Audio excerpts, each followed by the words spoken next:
I think they're doing a great job. A lot of them are. Good afternoon, Dwayne. How are you? Not too bad, sir. Ladies and gentlemen, Radio Cayman's Talk Today with Sterling Dwayne Ebanks. But I do have some questions. There are more questions than answers.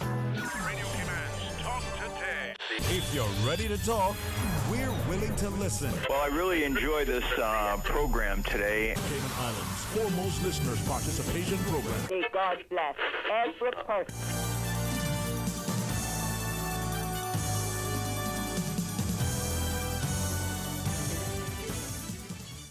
Hey, good afternoon and welcome. Thank you so much for joining us as we invite you to be a part of our wonderful Wednesday production of Talk Today, starting things off with our good friends from RCIPS, Police Media Officer, PC Julianne Purry. Welcome. Thank you for joining us. For having me. It's going to be fun today, yeah? Yeah, probably. We hope so. And the day ending in a way is a good day. Even better when Miss Susan's at the helm. So it's all good. Then 1 p.m., Honorable Minister Hugh will join us and we get a chance to talk about CPI. No, it's not.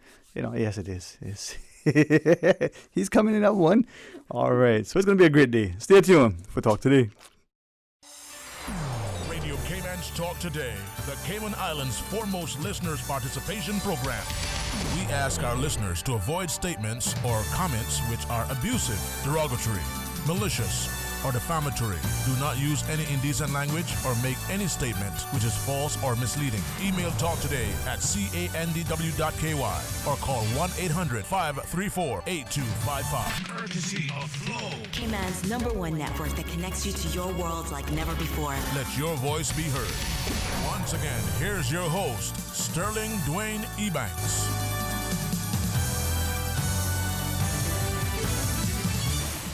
Hey, good afternoon. Welcome back. Thanks for joining us as we invite you to be a part of the discussion. We'll put the phone lines out there for them, right? I mean, it's probably, 2 strings, we cut one. Yeah. See if you can get through the other one. 949-837 or a floor toll-free call at 1-800-534-TALK. PC Julianne Purry, thank you again for joining us. Thank you for having me. I just wanted to come on and like I said when we spoke about coming on, I want to make it a regular thing to come on at least once a month like I do with the other show in Radio Cayman. So you know what? I just had a thought. Miss Susan, we could do this, right? She could make it a regular thing, as she says. Come on. I would say at least once a day. Every day. Take her lunch, host the show. Well... How about that? Maybe not every day. I was thinking, once a month, but okay. All right, once a month, and then I'll take lunch once a month, and you host the show. No, but thank you for that, and that's something that thank you for announcing that, because if we can orchestrate that, where we have an update, a little quickly check in. Yeah. Maybe as a public, we're reminded of some of the things you can announce certain. Programs that you have out. Absolutely. And have more of us. And what I want also is for the public to have an expectation of hearing from the police at a specific time, so that, if they do have questions that they want to ask, or if they do have some concerns, they can wait until that appointed time that they know that we're going to be here to call in and let us know what's going on as well. Exactly. And I think, too, that just from a citizen's perspective, that continual partnership, so that we're all in this together. Absolutely. And maybe at some point we'll start to get people to appreciate that police vehicle, even though, as it is in pursuit, lights aren't on. That's a police vehicle. There is some authority vested in the person driving that vehicle, and the vehicle in and of itself should give you pause and say, okay, let me just make sure that I'm doing the right thing, and I'm, and maybe we'll get to a point in a society not long from now where, we got 100,000 people or 1 million people and we have 2 police officers. Yeah. Because you know what? Everybody is law-abiding. Absolutely. Nobody is, we can only hope, right? Yeah, we can only hope. But, we are one of the most diverse places that I've ever seen in the world. We have, over 100 and... well over 100 different nationalities living here, so many different cultures and people. So plus you got West Bay as a contender. She's like, man. I'm sorry. Hey, listen. He said it. Yeah. Hey, listen. I grew up in this house. My last name is Powery. And 3 doors down from where I grew up, I was born, and I'm so glad for Miss Mary opening up her house. But that's it. And I love this place. Absolutely. And you were right. The beauty of all of these different people from all all parts of the world. It's Yes. such a beautiful place, but we need to, at least in my view, and I say this sincerely and hopefully respectfully, but hopefully equally, that it'll resonate. We all are in this together. We all need to do our bit, whatever it is that we think was the norm wherever we came from. Let's see if we can have a collective norm, Yeah. so that there is safety, security, stability, honesty, integrity, interactions. Well, I think that, and I hope I'm politically correct when I say this, Just but be correct, man. Politics. but when you come to a different country to live and to work, you have a duty to that society that you're then moving into to get to know the culture, the people, and the way of life, so that you are not I want to think say too, contravening. Yeah, exactly. So yeah.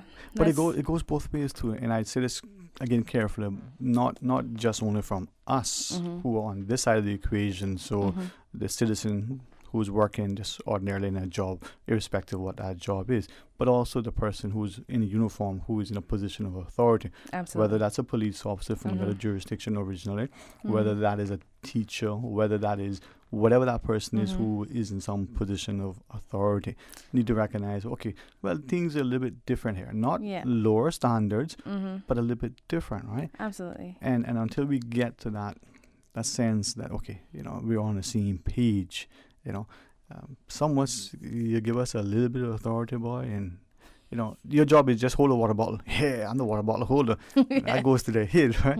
Yeah. But when we come to that point, maybe we'll see that everybody has an equal responsibility to make the society much better. Absolutely. I want to ask you about roundabouts, but just as an example. Okay, sure. Just as an example. I believe, now, not because I've driven on them, but I believe because of the Caymanians who've lived over in the UK, or friends and families who have gone to the UK, this sort of the residents now who are originally from the UK, they actually understand how to use roundabouts over there, and they seem to use them pretty effectively. And there seem to be a lot of them, and they seem to go through them without stopping. So a fellow from the UK Transport Agency or whatever it is, but the official government thing shows me a video. This is how a roundabout is supposed to use. And I thought, oh, this is animation. He said, no, this is a video that some family person shot, just observing a roundabout. And it looked like this thing works. Nobody's stopping and changing lanes. Absolutely. Yet here, we go into a roundabout and we accelerate. Oh, let me hit that car a little closer. Or let me change lanes. Or I don't know. And it's dangerous. Well, I must say, and I have always been saying this whenever roundabouts or traffic matters come up, because roundabouts seem to be one of our most difficult challenges. I like how you put that. That not only are roundabouts described in the road code, the NRA's website has a tutorial on how to use a roundabout. Right. The roundabouts themselves have signs and markings on the roads to tell you which lane you should be in to go in which direction. And so it all boils down to the individual drivers. And so persons just now have to know that in order to effectively use the roundabouts, to not cause traffic and block up, you have to choose the lane that you're in prior to getting to the roundabout, so that the roundabout can flow smoothly. And use your indicators. They're important. And I think that's for all of us. I mean, I believe, honestly, in the last, let's say 2 years, it may be a little bit longer, it might be as long, there's been much better usage of the roundabouts as a people. I'll be kind, say 2 years. And we're seemingly, getting a little bit better at it. But honestly, as you shared, it is us as the individual driver. I mean, I have what? I counted one day. I think I go through 1,000 roundabouts between leaving my house and coming to work. Maybe it's 999, I'm not sure. But it's a lot. Yeah. Right? Just like everybody else. There are a lot of roundabouts. Absolutely, yeah. And at some point, we must be able to figure this thing out. Yeah. Right? Well, they're not new, but they are developing with our because Cayman is ever developing, and so the roundabouts are developing, and so we used to have single lane roundabouts, then we had double lane roundabouts, now we have 3-lane roundabouts, and so they are developing, but they're not new. We've always had them. Now, partly they're being built pretty fast, because a fella told me, say, he went up to the Black Friday, and then by the time he came back Sunday evening, there was another roundabout. So I must say, I do come in from the eastern districts in the mornings. I come down from Savannah, and I have been making it down, and I'm keeping my fingers crossed when I'm saying this in pretty good time the last couple of days. Yeah.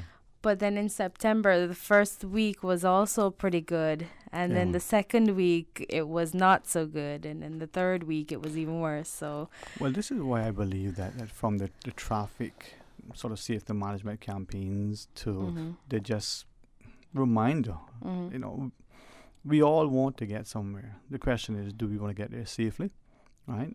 Not just on time, but safely. But also, do we want to do something and all of a sudden there's a police car that pulls up and say, you know what, you didn't stop at the stop sign and here's a ticket, or you did something. Whatever that ticket is results in some money. Whether or not you feel that you can pay that, that's an expense that you didn't have to pay had you done the right thing. Yeah. It's an inconvenience of having to go pay it however you pay it. And the rush that you were in, you're then stopped as well and delayed even further because you weren't doing the right thing. But essentially, the message that we want to get out is not just enforcement, it's also safety. Exactly. We will enforce to deter people from doing the wrong thing, to ensure road safety. Right. And so, with that, PC Julianne Purver, the police media officer, joins us. We do have a call online. Sure. Can't promise you a cassava cake. Left, Miss Susan? No, I think she said, we got to blame Joel Wilson for eating it all. Well, it's January, the first week in January, and so cassava cake eating is finished now. So. No, we still got someone. We still got some. All right, let's head to the phones though. Good afternoon and welcome. Thank you for calling. Hello. I don't need any cassava cake because I'm on a diet, so that's good. Well, I'm on a diet too. Now you are. Now you ate one cake. Sorry, I shouldn't say that. Good afternoon to you. Happy New Year. Happy New Year to you too. This is Ondine. I've been a guest on the show before. And I just wanted to chip in on my favourite topic of roundabouts. So when I moved here, I'd never seen a four-way stop. So I didn't realise you had to stop at a four-way stop and do this whole whoever's coming from the left thing. And I think that's almost why we've got the confusion with the roundabout, because you don't actually have to stop at the roundabout. You have to give way. So it's important when you're approaching a roundabout, like Jody said, you're in the correct lane and you're indicating where you want to go, but you're also, before you get to the roundabout, you're looking to see what the traffic flow is like, so you don't have to stop when you get there. And I think that's the biggest problem we have with the roundabouts, is they're almost treated like four-way stops, and that's not what needs to happen. I appreciate sharing, and if I could just ask, only because very consciously, it's Christmas, so we got friends and family visiting from different parts and the like, and there are, I don't say this to be, facetious in any which way, but there are a lot of roundabouts, so you're driving from A to B, you're going to go through a lot of roundabouts. I exaggerated and said, 909, but I'm not that far off. So we're in a car. There is, I can say this very, very easily and very honestly, a very experienced driver driving the vehicle. I won't get into any of his particular credentials, right? In the car, equally, is someone else who's connected to law enforcement and instruction and the like. And so, as an exercise for me, they said, okay, here's one of the challenges with roundabouts. So we're driving, and we don't need to go out of the way to get into roundabouts. They're right there on the path. Something that we observe, and until I guess it was pointed out to you, you probably don't realize how frequent it happens. So this very experienced driver goes into the approaches the roundabout, and my words, sort of merges in, steps in, in the opening. The vehicles, all but every time except once, okay, over a period of 3 or 4 days. Every single time that you sort of slipped in, merged in, joined in the flow of the roundabout without having to stop, the driver that is a good distance away, safe enough for you to flow into traffic, has accelerated to close the gap. Now, partly not supposed to do that. That's inconsiderate driving. That's just road rage. Well, I got a different word for it, but anyway.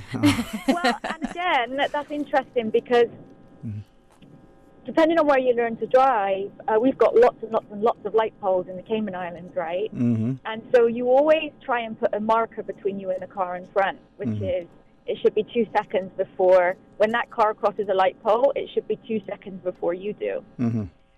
If you're behind a vehicle, but this happens a lot to us, obviously, when we're on the road, and you can see they're having problems. You can see they don't know where they're going. You can see, you know, it might be they've got green plates or the green text on their plate. You hang back and you move around the vehicle to get around them. And the same thing on a roundabout, that is a give way. All of that is give way. We're all giving way to each other.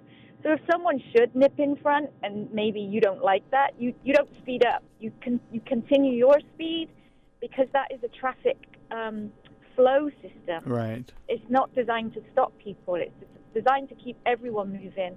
But I find here sometimes people don't like to let off the speed. I think there's a bit of a mentality of go. Not with everyone, but I've seen it.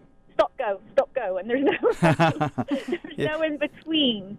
And so when we start to think about what are the obstacles in front of us, what's coming up on the roundabout before I exit it, then we all start to drive a lot more smoothly. And thank you for sharing that. And as PC Power comes into it, but I only gave that example is because not until these two individuals sort of consciously said, pointed it out, and it took me maybe 1 or 2 roundabouts to realize, wait a minute, this actually happens all the time. It's so frequent that you don't realize that it is the behavior of us as we use the roundabouts. Had the drivers I've had friends sat in the car with me and I've gone to merge onto the roundabout and they've sort of gone, stop! Yeah. You too, huh?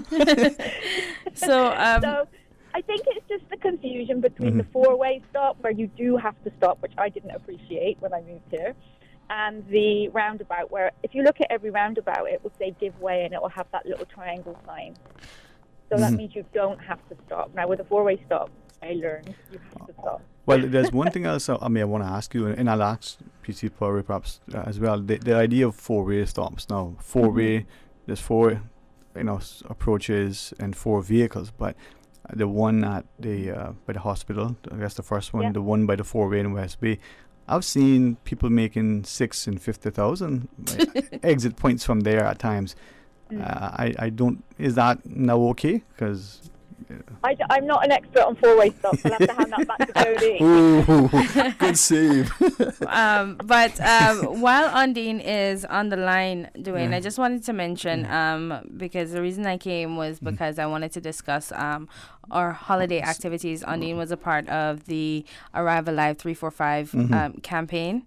From the Hurley's Media perspective, where they did the designated driver program, and we also assisted with the National Drug Council's Purple Ribbon Bus campaign, and this year the Purple Ribbon Bus had over 3,300 passengers travel on the bus on New Year's Eve, and so that is definitely something to be commended about.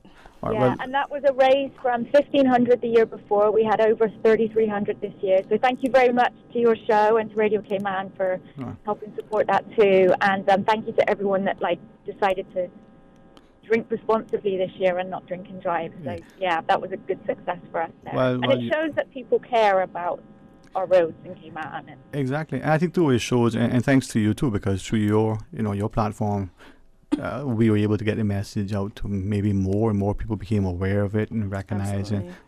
Sometimes we assume that everybody knows because, well, if he knows, everybody must know, right? So if we do this collectively, maybe we'll make a concerted effort and there'll be a positive difference. Well, stand fast for the new year, because there could be some roundabout workshops coming up. So that could be our next success, hopefully. Yeah, well, until we get the flying cars, we probably need to work on getting it. No, just kidding. But thank you so much, all right? Thank you, and thanks again, Jody, for keeping spreading the word, and we will get there. I think this year we'll be a lot more active as a team of like you say, media communicators, and Absolutely. People need help, so we will get it out there for All right. everybody. Well, thank you, man. Happy New Year again. Thank you, and to you. All right. Bye. Bye. Bye. But this is, as PC Power, you're sharing the notion that collectively, whether it's across the media platforms or whether we as individuals, educating ourselves, being responsible and accurate in our performance. So the use of the roundabouts. I only used the example I did and the friends from the UK in particular because they actually work there. For people who drive in Cayman, who've gone there and like, wow, this thing works. Nobody stops. There, well, minimal accidents from what I'm told. People actually use these things. But it's us, the drivers, who are getting hit at the expense of somebody else. Exactly. One of the things that I've noticed a lot, especially when there's traffic, is that persons who are already on the roundabout stop to let people in. That is such a dangerous practice as well. So I would implore you, if you're listening and if you've ever done that, please don't do that. Once you're on the roundabout, complete your path on the roundabout. You don't stop to let anybody in on the roundabout once you're on it. Well, I want to register this caller's comments, roundabouts. Now, we'll also talk about the other things that you shared, because when you're here, we engender a great discussion, and you're so gracious with your time, right? Yes. Okay. So this person, one of our listeners, writes in, Susan, can I borrow your glasses?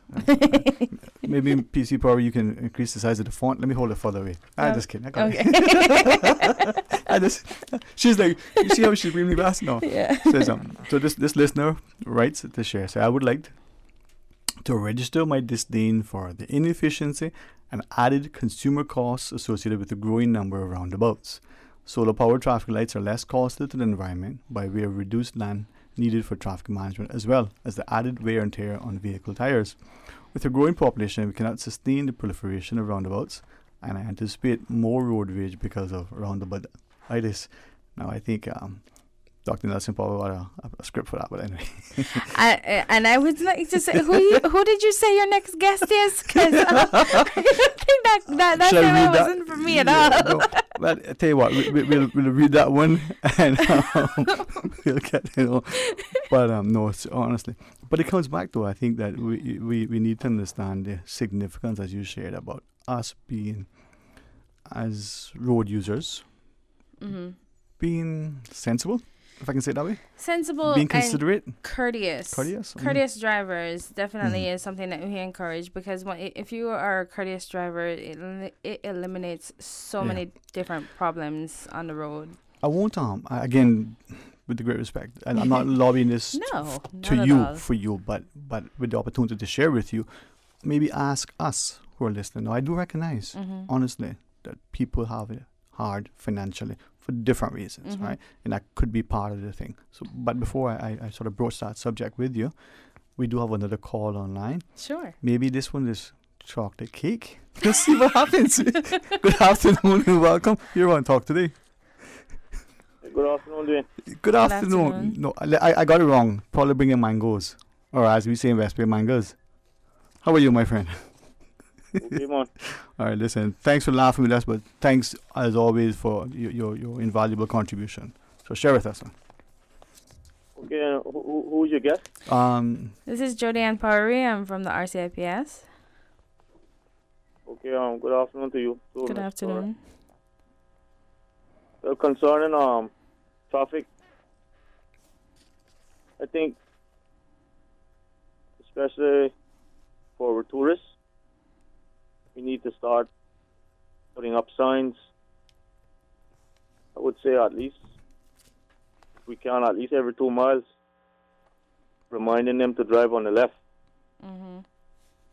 Thank you very much. Thank you too. And I think the caller has a point. Not just the signs, but we've seen it again increasingly. The signs, this is the side wrong way.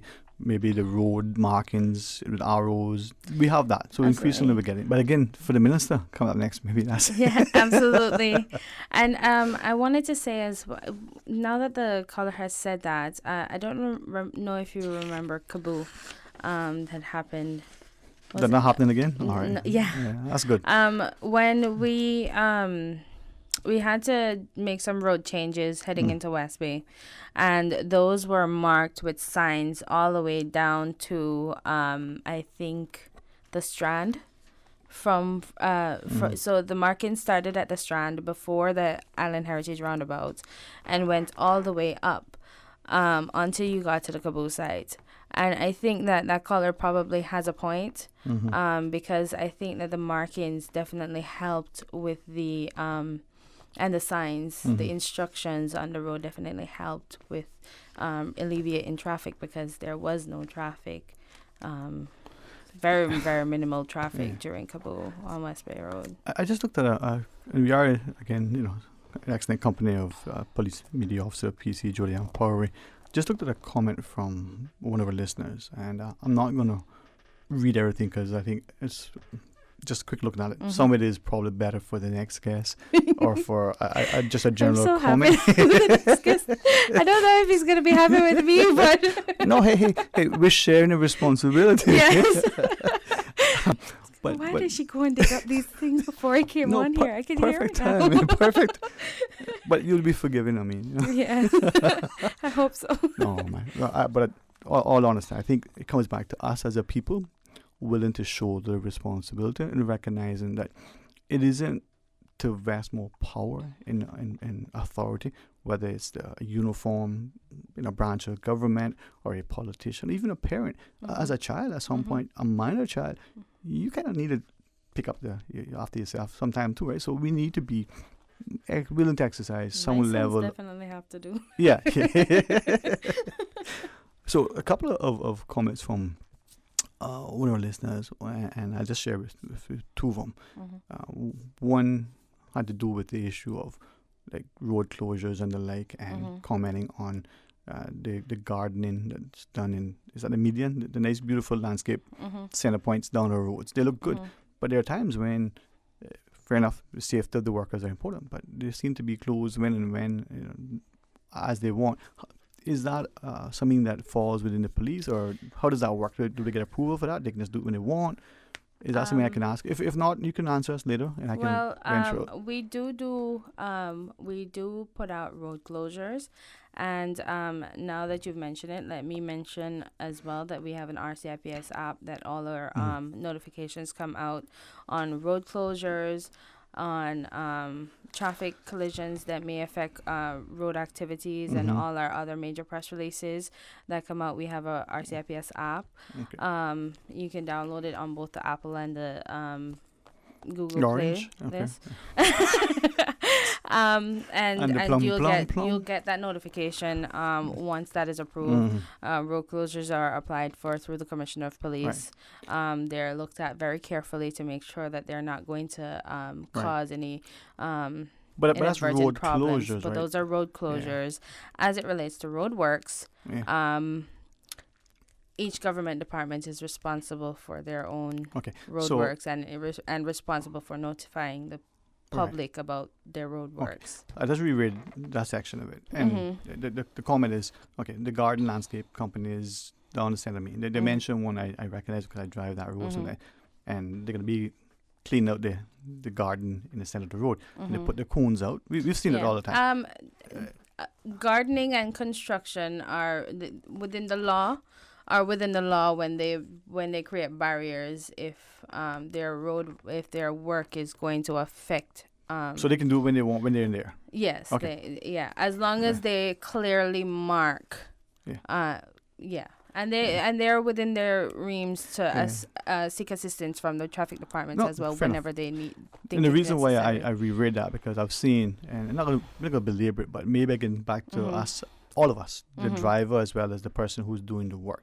We want it to be safe, but we also want to be considerate. Yeah. I use this one as an example because in reading that, I recognize that this person is probably thinking of another area. I don't drive in that area, so I can't speak in that area as frequent as I drive in the area I drive in. Absolutely. But when you're coming out of West Bay, heading south, coming into work, I call it the Salt Creek roundabout.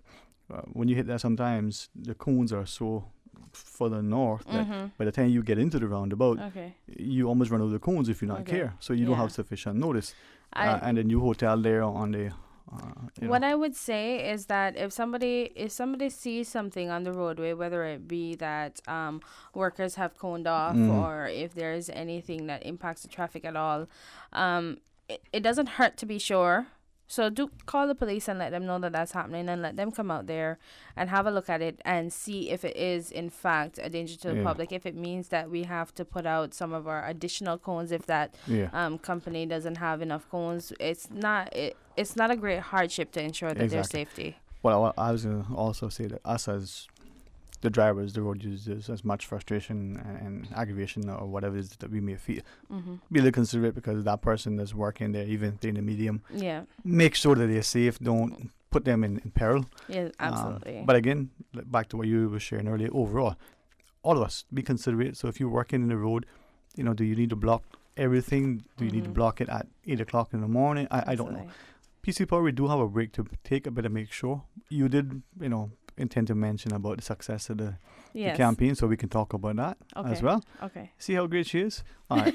Susan is right there always. So we're going to pause, take a short break. When we come back, we'll invite some callers. PC Julianne Power joins us. Stay tuned for Talk Today. 2020 means perfect vision. And if you have your sights set on driving a new hybrid, then the time is now to check out the new RAV4 and CHR. Just two of the many hybrid models that Vamt is bringing to Cayman. Whether you're looking for a smoother and quieter way of driving or want a car that maximizes fuel efficiency while minimizing emissions, there are lots of ways a new hybrid from Vamt can make the difference in your life. Hybrids save fuel, run cleaner, reduce CO2 emissions, and even recharge their batteries without being plugged in. So focus your 2020 vision on a new hybrid from Vamt Motors, and we will see you through. Come to Vamt, home of the hybrid, located on Walkers Road. At Seaboard Marine, customers often ask us questions about their shipments. Hi, I'm thinking of buying a car from the States. Which port do you ship out of? Hi, we ship out of Miami, Houston, and Brooklyn. Just let us know your port of choice and we can provide you with a quotation and answer any questions you may have on insuring and protecting your vehicle during its journey. Shipping shore to shore, Seaboard.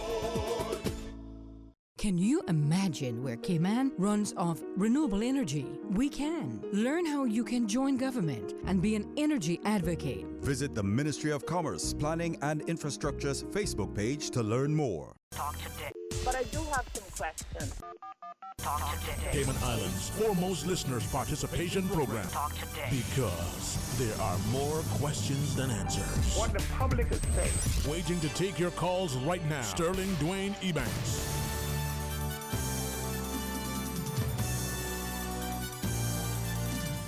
Hey, good afternoon and welcome back. Thank you so much for joining us in the studio. Police Media Officer PC Julianne Power. Sorry, PC Power. I was just laughing at Miss not laughing at Miss Susan. That sounds wrong. Just enjoying the banter. We do have a couple of calls online as we continue our discussion. Okay. So let's take the calls. Good afternoon and welcome. Thanks for calling. Good afternoon, Mr. Ebanks. Blessings to you, sir. Good afternoon. And your guest, the police lady there. I have a little suggestion to make. I wonder why we don't. The speed limits is in miles per hour. Mm-hmm. Why not just put another little disc down below in kilometers per hour? Because there's so many people on the road that don't. It doesn't specify whether it's miles per hour or kilometers per hour, so it's confusing to a lot of people who come in here and don't know what it is. That's an excellent suggestion. Definitely. Well, thank you for thinking about agreeing with me, because I've seen it so many times, and this is not the first time that I suggested it, but I guess it might have been about a dozen times, but I'm glad that somebody thinks that it's and it should be, because I think it could. Anyhow, I won't say anymore. Thank you very much. Have a Happy New Year again, sir. Thank you. Great suggestion. Thank you. All right. PC Power, one other caller. Good afternoon. Welcome. Thanks for calling. Hello, good afternoon. Hi. Happy New Year to you all. Happy New Year. Good afternoon to you. I would like to ask Ms. Power on something. Sure. Have you had any experience with anybody losing their cell phone and having problem to get it recovered with actions that are necessary for the police to deal with it. When you say actions, what exactly are you referring to? Do you mean that you've made a report of a stolen cell phone and you've had trouble? It wasn't. Well, it was lost and then it was stolen afterwards. That's how I put it, I guess. Okay. And it took me 10 days to get the police to take a statement from me. I lost it on a Saturday afternoon just before 4:30. And I got in touch with Flo, and they kind of got the area where it dropped off in my car, because what happened, I put it on my bonnet and forgot it someplace.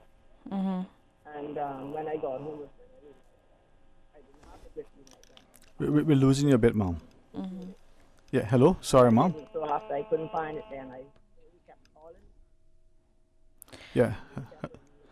Yeah, sorry, Mom. We're losing. Miss Parry, you were able to hear her? Yeah, I'm not able to hear you, but when could you just give me a call after the show, probably about 1:30 or so at 244-2906. I can have a look at a report for you and give you an update on your phone, on your report situation, to see if I can assist. All right. This is the first phone I've had since I lost my phone, and everyone is giving me nothing but trouble. Yeah. Anyway, what I'm saying is, I lost my phone around probably just before 4:31 Saturday afternoon, and I made a report about it later on when I looked for it and kept calling it and nobody answered, and then eventually it wouldn't answer. And it wouldn't even ring. But, cut it off, or either they took out the SIM card from them, because I found out that they went about something that same evening and got a SIM card for it. The place had a name for the person. I did not know about that till the following Friday morning, when I did call the same place again, check on the phone, and they said yes, 6:38 that morning, that Friday morning, somebody was using the phone right on Eastern Avenue there, close by the building. So they sent me the email on it, the information they had. I went straight to the police station and I took that statement, that email with me, and what happened about that? With respect, Ma'am, maybe as PC Power offered, maybe liaise with her directly. PC Power, the number again was 244? 244-2906, and I'll definitely look at that report for you and see if I can give you an update on what exactly took place. Yeah, speak with her directly, Ma'am, so that you're, and we've certainly understand how, I don't want to say how important, because it seems like almost life and limb our phones are. Definitely. Right? And I don't wish to put you in a position where, but thanks for that, Mom. Now, but PC Power, it just comes back to sometimes our expectation and maybe our perception of policing and of police and work and the like, right? Take for instance, sometimes an incident, God forbid, someone breaks into your home or steals something. Police officer attends, and they do the investigation. The report is written up. People have shared, okay, but I need to follow up with this particular officer, but this officer is not available then for different reasons. People say, well, geez, could I not speak to another officer? Well, I'm glad that you mentioned that, because sometime last year, probably around September or August last year, we have implemented a victim care unit with a victim care phone line 649-2969, and you can also email them victimcare@rcips.ky. Victimcare@rcips.ky. Right, and what you do is you provide them with as much information as you have. So your telephone number, your full name, the type of incident that you had, and if you have our report number, the RMS number, then you give them that as well, and the victim care unit will provide you with an update, and they'll also inform that officer that you've been trying to get in contact with them so that they can contact you at their earliest convenience as well. Well, again, with these sort of continuing sort of discussions as a public, we'll get to that point where we understand, and maybe, just maybe, our society will either get to or get back to that place where there's a healthy sense of respect for law and order. We do things because it's the right thing to do. And, Absolutely. you know, simple things like, to me, they're significant, but, you know, being courteous, you know. Absolutely. It goes a long way. Absolutely. And I know that over the past couple of weeks, there's been quite a number of complaints that have come into my office about persons who felt that officers were discourteous to them while they were executing their duties. I want to remind the public again that, and especially this lady that just called, that if you feel like you've been unfairly treated by the police, we want to know about it, because we can't fix a problem that we don't know about. So please do contact our professional standards unit. They're located at Windjammer Plaza. I don't know the number off the top of my head right now. But, you know, you could call the Georgetown Police Station for the number, or you can visit our website for the number as well, or you can email Inspector Joseph, who is in charge of the professional standards units. Is joseph.wright@rcips.ky, and let him know that you've had a problem. And with the officer, remember to take your officer's badge number and their names whenever you're talking to them. That would be on the thing? It'll be on my shoulder. Yeah. My number is 327. Every police officer has a number that's unique to them. So take their badge number along with their names, so that you are able to let us know. Well, you know, I think, again, I don't want to be sort of defending officers, because I think they'll accept that if it's time to, how you say, not defend them, I'll do. But again, it comes back to us as people, you know, making sure that we're responsible too, and how we, you know, come to the table equally. I like your willingness to come. What you said, every day now? No. She didn't say every day. She did not. We'll arrange it. How about you know, we do it on Wednesdays. Okay. Wednesdays is a good day, midweek. Yeah, absolutely. We're going into the weekend, and then we had a couple of days before. Yeah, Wednesdays can work. Okay. Start 8 a.m. to 5 p.m. We can do No. That's it. Miss Norma's in the back there. Miss Norma, you going to put me on your payroll if I come every Wednesday? No, she said no. Listen, we don't pay. We'll extract pay from you. No, man. I know. Certainly we'll arrange that and have it set up. And looking forward to it. Absolutely. And, you know, just quickly, because I know that you have a next guest coming on, I just wanted to say thank you to everyone who participated in the Purple Ribbon bus, who rode the buses instead of driving on the roads. You definitely made our jobs so much easier over the holiday. We did have Operation Azurite 2, where we increased the number of officers. So what we did was we brought on off-duty officers on an overtime to fill in. So we have an increased number of officers so that there was high visibility and more road work. And we made 51 arrests for DUI in the month of December alone. And we issued over 1,300 tickets, majority of those being for tint, speeding, and cell phones. We'll continue to do as much road work as we possibly can, but of course we can't maintain the numbers that we had for Operation Azurite. That was only for the for that special period, but we'll be looking at continuing all the road work that we possibly can to ensure safety on our roads. Well, hopefully we as drivers start to be a little bit more considerate, a little more cautious, a little more careful, right? Absolutely. And with a great respect, we don't have the need for the police. Wouldn't that be great? I mean, no prisons. No, I would hope that you would need the police still. Well, job security. There you go. We can put you in the media. That's just kidding. I can see my friends in the police going, boy, what's wrong with you? Miss Norma says she's not putting me on her payroll. So. PC Power, thank you very much. And thanks to you and your partners, but also the unselfish, tireless, acts of the police officers. Over the Christmas, many of us were celebrating with their families, and you guys were called in to work. You should be off, but yet you're working. So thanks very much. Thank you so much. Somebody has to do it, and the people who signed up to do it are happy to. Okay, well, that's why we have Susan, because the rest of us were enjoying it, and she was working. Between her and Joelle, they had the show was covered. Yes. somebody has to do it. Yes. Thankfully, somebody's willing to step up. And thank you too, honestly. Thank you to you for having me. and your wonderful team over there. All right. Okay. All right. PC Jody and Power. We'll chat with you again very, very soon. Not every day. Not every day, no. We'll work on that. Have a wonderful rest of the week. Be safe and very productive. Thank you. All right. As we joked and jest earlier, the Honourable Minister for Commerce, Planning and Infrastructure will join us after the news break. So please stay tuned for Talk Today. Today's biggest news. Radio K-Man. It's only 2 species that we have here on Thailand. Generations present. Your voice, your choice. For today's biggest news. Access and information. Local, regional, international. This is headlines from Radio Cayman's newsroom team. Today's biggest news.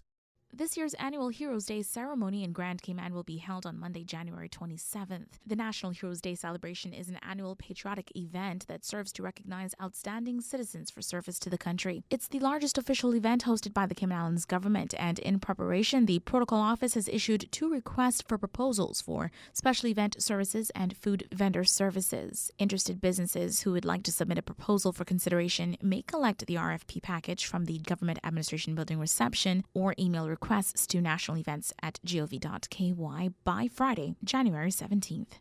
In news elsewhere, Iran has carried out a ballistic missile attack on air bases housing U.S. forces in Iraq in retaliation for the U.S. killing of General Qasem Soleimani. More than a dozen missiles launched from Iran struck 2 air bases west of Baghdad. It is unclear if there have been any casualties. The initial response from Washington has been muted. U.S. President Donald Trump tweeted that all was well and said casualties and damage were being assessed. Meanwhile, an Iranian Boeing 737-800 with 176 people on board has crashed in Iran, and officials say there is no chance of finding survivors.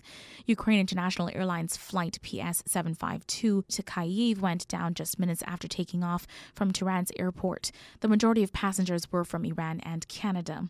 Ukraine's Tehran embassy initially blamed engine failure but later removed the statement. It said any comment regarding the cause of Wednesday's accident prior to a commission's inquiry was not official. Those are your latest updates here on Radio Cayman. I'm Shanta Gallego. Stay in touch with Radio Cayman for the latest in news and information. Follow Radio Cayman on social media, Facebook, Instagram, Twitter. Download the Radio Cayman app or log on to our website, www.radiocayman.gov.ky. Radio Cayman, your voice, your choice, your radio.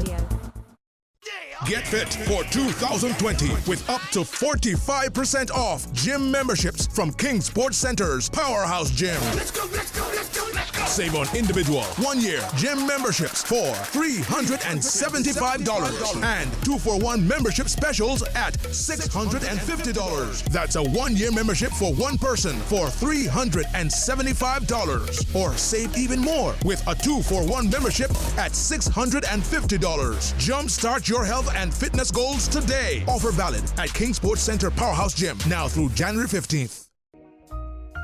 Well, Happy New Year to all, Anna. I hope everybody had a good Christmas because I was locked up in my house. This week, they say we're going to have our parents on Youth Flex so we can have our intergenerational discussion on our range of issues. Starting with me and you too. Jermaine Edwards is our featured artist for this week.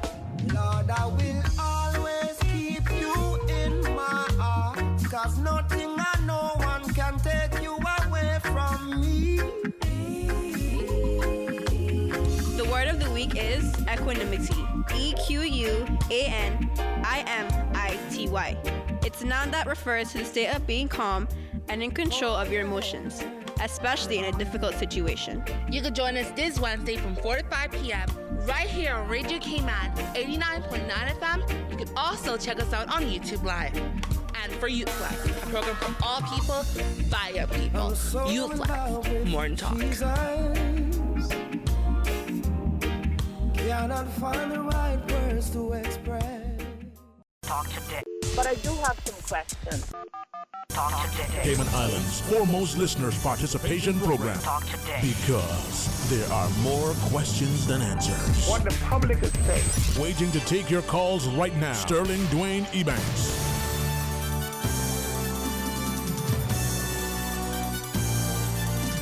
Hey, good afternoon and welcome back to Talk Today. Thanks so much for joining us. And you know him not just as an avid football fan and a great defender, but a gentleman as well. And he's yielded so graciously a few minutes of your time so we can allow the scholarship secretary to share with us. But before we do, Honorable Minister, it just shows you, man, despite the importance of today, you're willing to say, you know what, let's make sure the scholarships get a chance to chat. So thank you, sir. You're most welcome, and thank you for having us. And yes, it's extremely important, and we are one government, so I keep preaching that. Even those on the back, right? No, oh man, it's a Wednesday.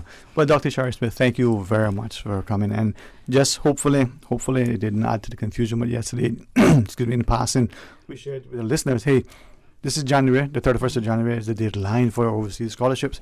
That's all we said, but glad you're here to tell us a little more.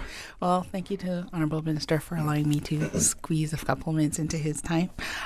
We just want to remind persons out there that the deadline is looming. It's January 31st, and applicants, need to get their applications in. One of the things I just would really like to stress, when I checked the system this morning, we had about 175, 180 persons sitting in stage 1. Our application process is actually a 5-stage process. And we just want to encourage persons. I know for some reason persons are maybe holding on, waiting till they have everything, and then going into the system and trying to upload everything. But we want to ask persons to go ahead and start the process, because there really isn't any blocks per se. There's certain things that you need to put in, and that will prevent you from going on to the next stage. But everything that is in that stage 1 should be very accessible to those individuals and so forth. Otherwise, what will potentially would be the scenario is that on the 31st, we're going to have 180 people trying to log into the system at one time, uploading all of their documents, and it will potentially crash the system. And on the 31st that night, when 12 o'clock hits, the system shuts down. So if the system breaks because we've got an overload, or if there's no internet, that's not a reason why we, for not getting an application in, because we've had the application process open for over 2 months, right? Right. Now, you shared with us, and just for clarity, hopefully, clarity, this 5-stage process, yes. Some parts where you have to finish one in order to move on to the... Correct. But in some, you can leave that, go on to the second part, and then revisit that part. Right. The only items that persons, I think, are kind of holding on to have that you don't need are the references.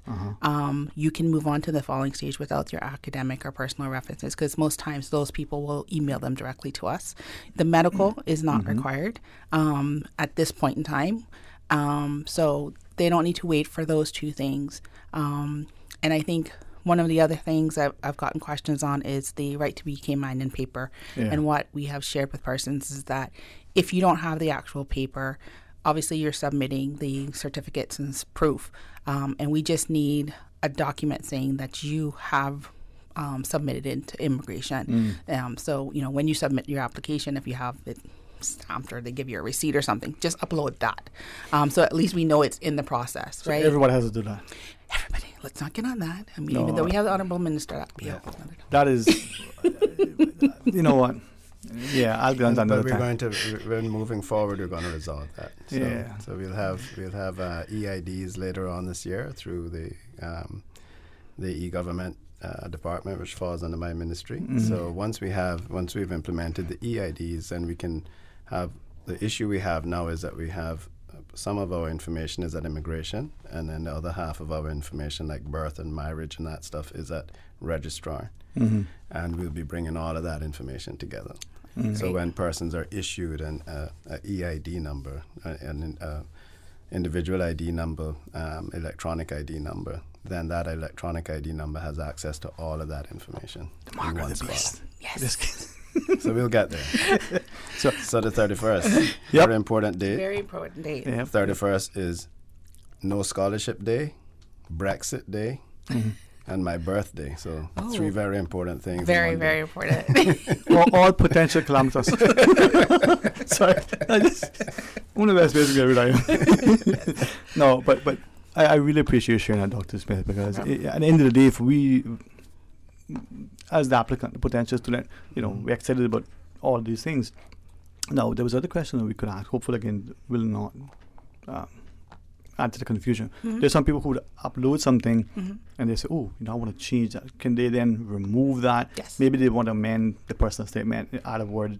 You can change everything up until submission? Before you hit that submission okay. button. Right. And that's the other thing. Please make sure you hit the submit button at the end of stage 5. Okay. So they can upload, they can move on, and with the preferences, the personal statements, they don't need to put anything in that space in order to go on. Right. Okay. If they have it, great, but if they don't, then they can still move on to the next stage. Okay. When you hit the submit button, do you get an acknowledgement? Yes, you do. So, immediately. So the important thing is to ensure that you get that acknowledgement. If you don't, then something is wrong. It says it's been forwarded to Talk Today, and you've been approved. It doesn't say that. The acknowledgement is immediate. Yes, it's a great system. Yeah. Once we got it working. Right, all right. Yeah. So what then is the hindrance on the part of us as the applicant? Because it is, I say this carefully, it is daunting. I think for some 5 stages, I got to do all this. It is a lot of work, but it isn't impossible. Nope. But it is a lot of work, so don't delay. Don't leave it. Please don't delay. Okay. Yeah, and we've set it up so that persons, especially the first couple of stages, those are, like I said, those are items that you should be already readily have. Stage 5 is the financial stage, and so that's where the parents need to do the job letters, or the individual, if it's a mature student, their job letters and salary and those kind of things. So, but the first 4 stages are really mostly the student, their personal information, the university's information, to get in there. Wow, when you see that now, people are listening and they're sharing. Here's a message in relation to scholarship. Wow, Honorable Minister, I appreciate it very much. But when this bill comes on, so the person sent through a screenshot of their sort of pending stuff. Right. So I'll respond to them because I think you just answered it. They can move on. Okay. They can move on. The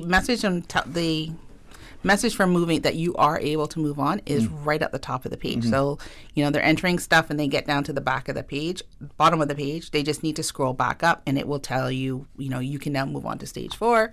Or if it says nothing, then you still need something that needs to be put in there that's mandatory.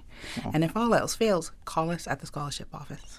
All right, perfect stuff. Now, with that, is there anything else that maybe you can share with us finally with respect to the process? Because some people may be looking at it and thinking, well, how do I go through this? What are the things that will help make the process that much easier, the outcome that much more, Anything at all? Just get started and submit it. If you do not, if you don't submit, then you can't be eligible for a scholarship. Right. The other thing is that we have the guidance notes online, and they are very detailed. They give you a step-by-step itemized of what is in each stage and what items that you need to have.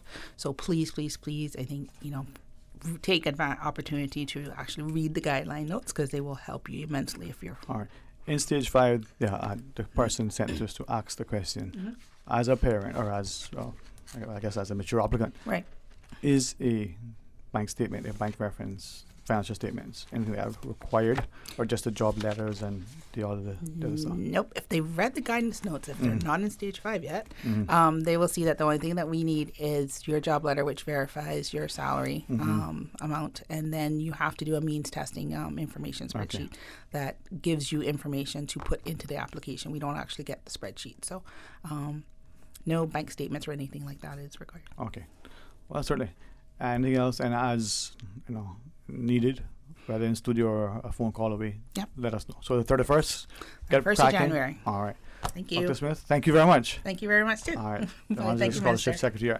Honorable Minister, do you want us to pause this one transition? Yeah. Totally up to you. You're the host. Miss Susan? Well, no, Miss Susan the boss. Yeah, she says, let's pause because, we got cameras in the studio. Okay. All right. When we come back, the Honorable Minister for Commerce, Planning and Infrastructure will join us again.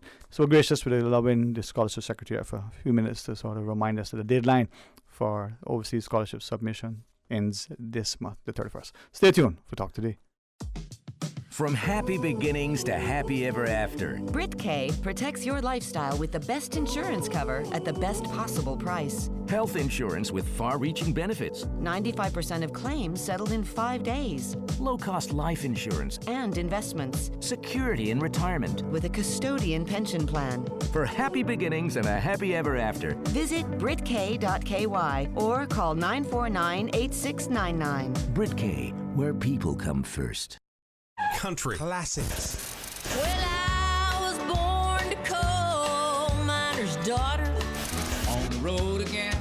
They're gonna put me in the movies. Papa Top again. Out in the West Texas town of El Paso. Because you're mine, I walk the line. Well, I love Country classics.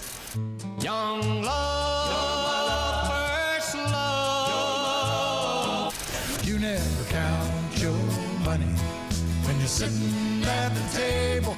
If you enjoy classic country music, come hang out with Radio Cayman this Saturday, 3:30 to 6 p.m. In the Mississippi cotton picking Delta town. This Saturday afternoon, following American Country Countdown, 3:30 to 6 on Radio Cayman. Just walk on by. Wait on the corner.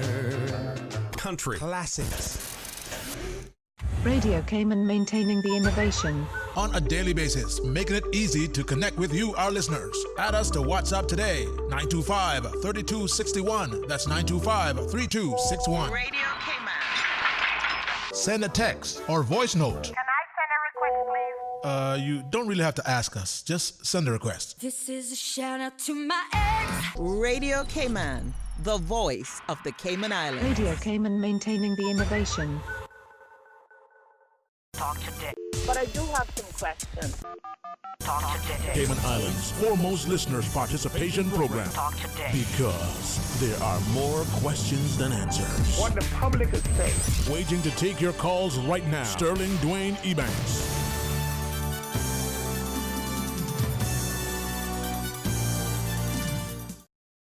Hey, good afternoon and welcome back.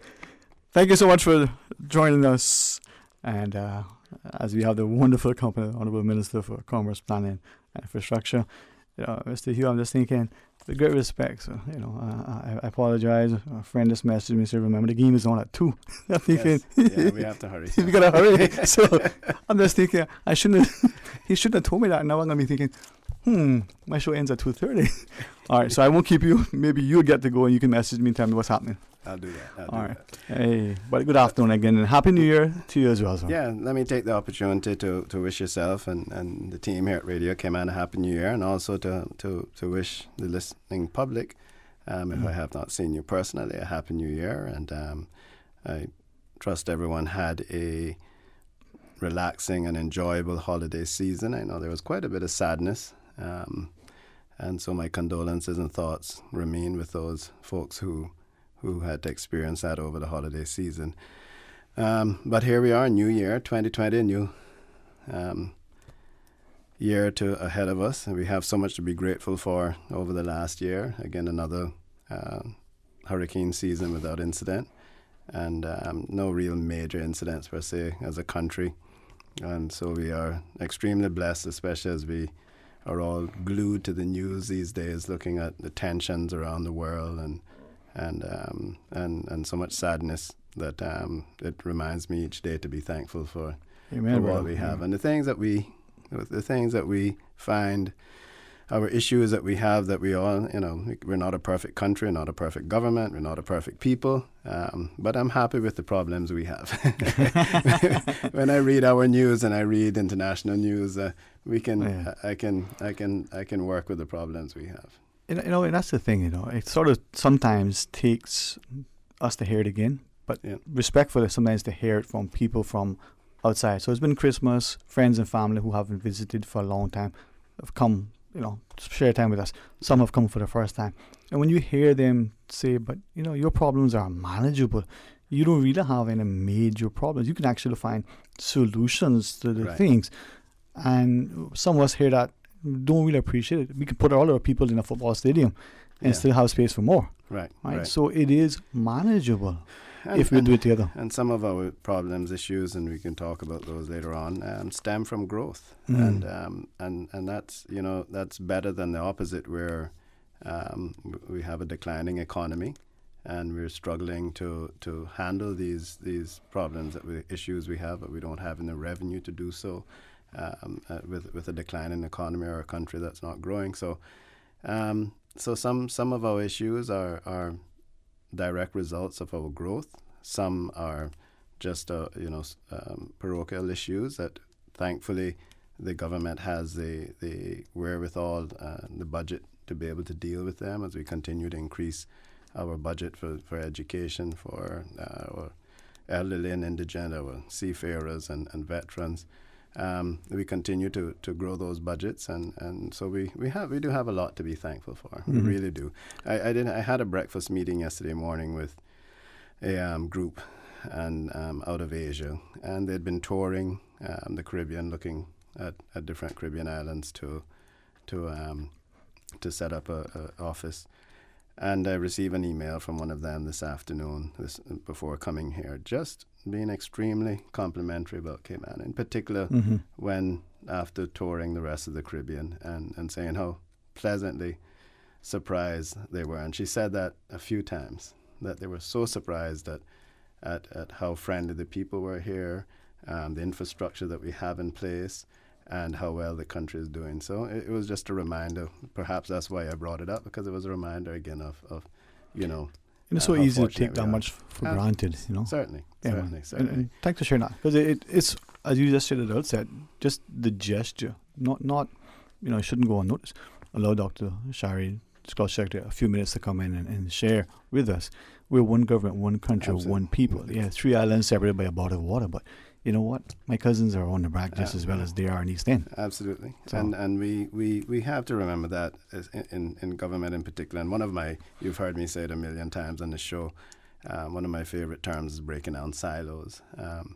And even within ministries, certainly within our ministry, was something that we took on as being very important for us in the very beginning. We have our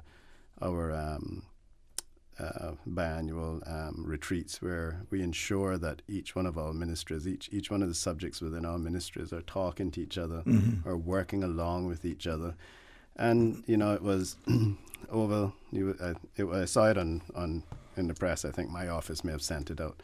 But over the Christmas, we know that the Department of Environmental Health had some issues with the rubbish collection, and I emailed right away to NRA and Public Works Department and said, hey, please reach out to the director at DEH and see if there's anything that we can do to help, because it's a national issue, and we're one government.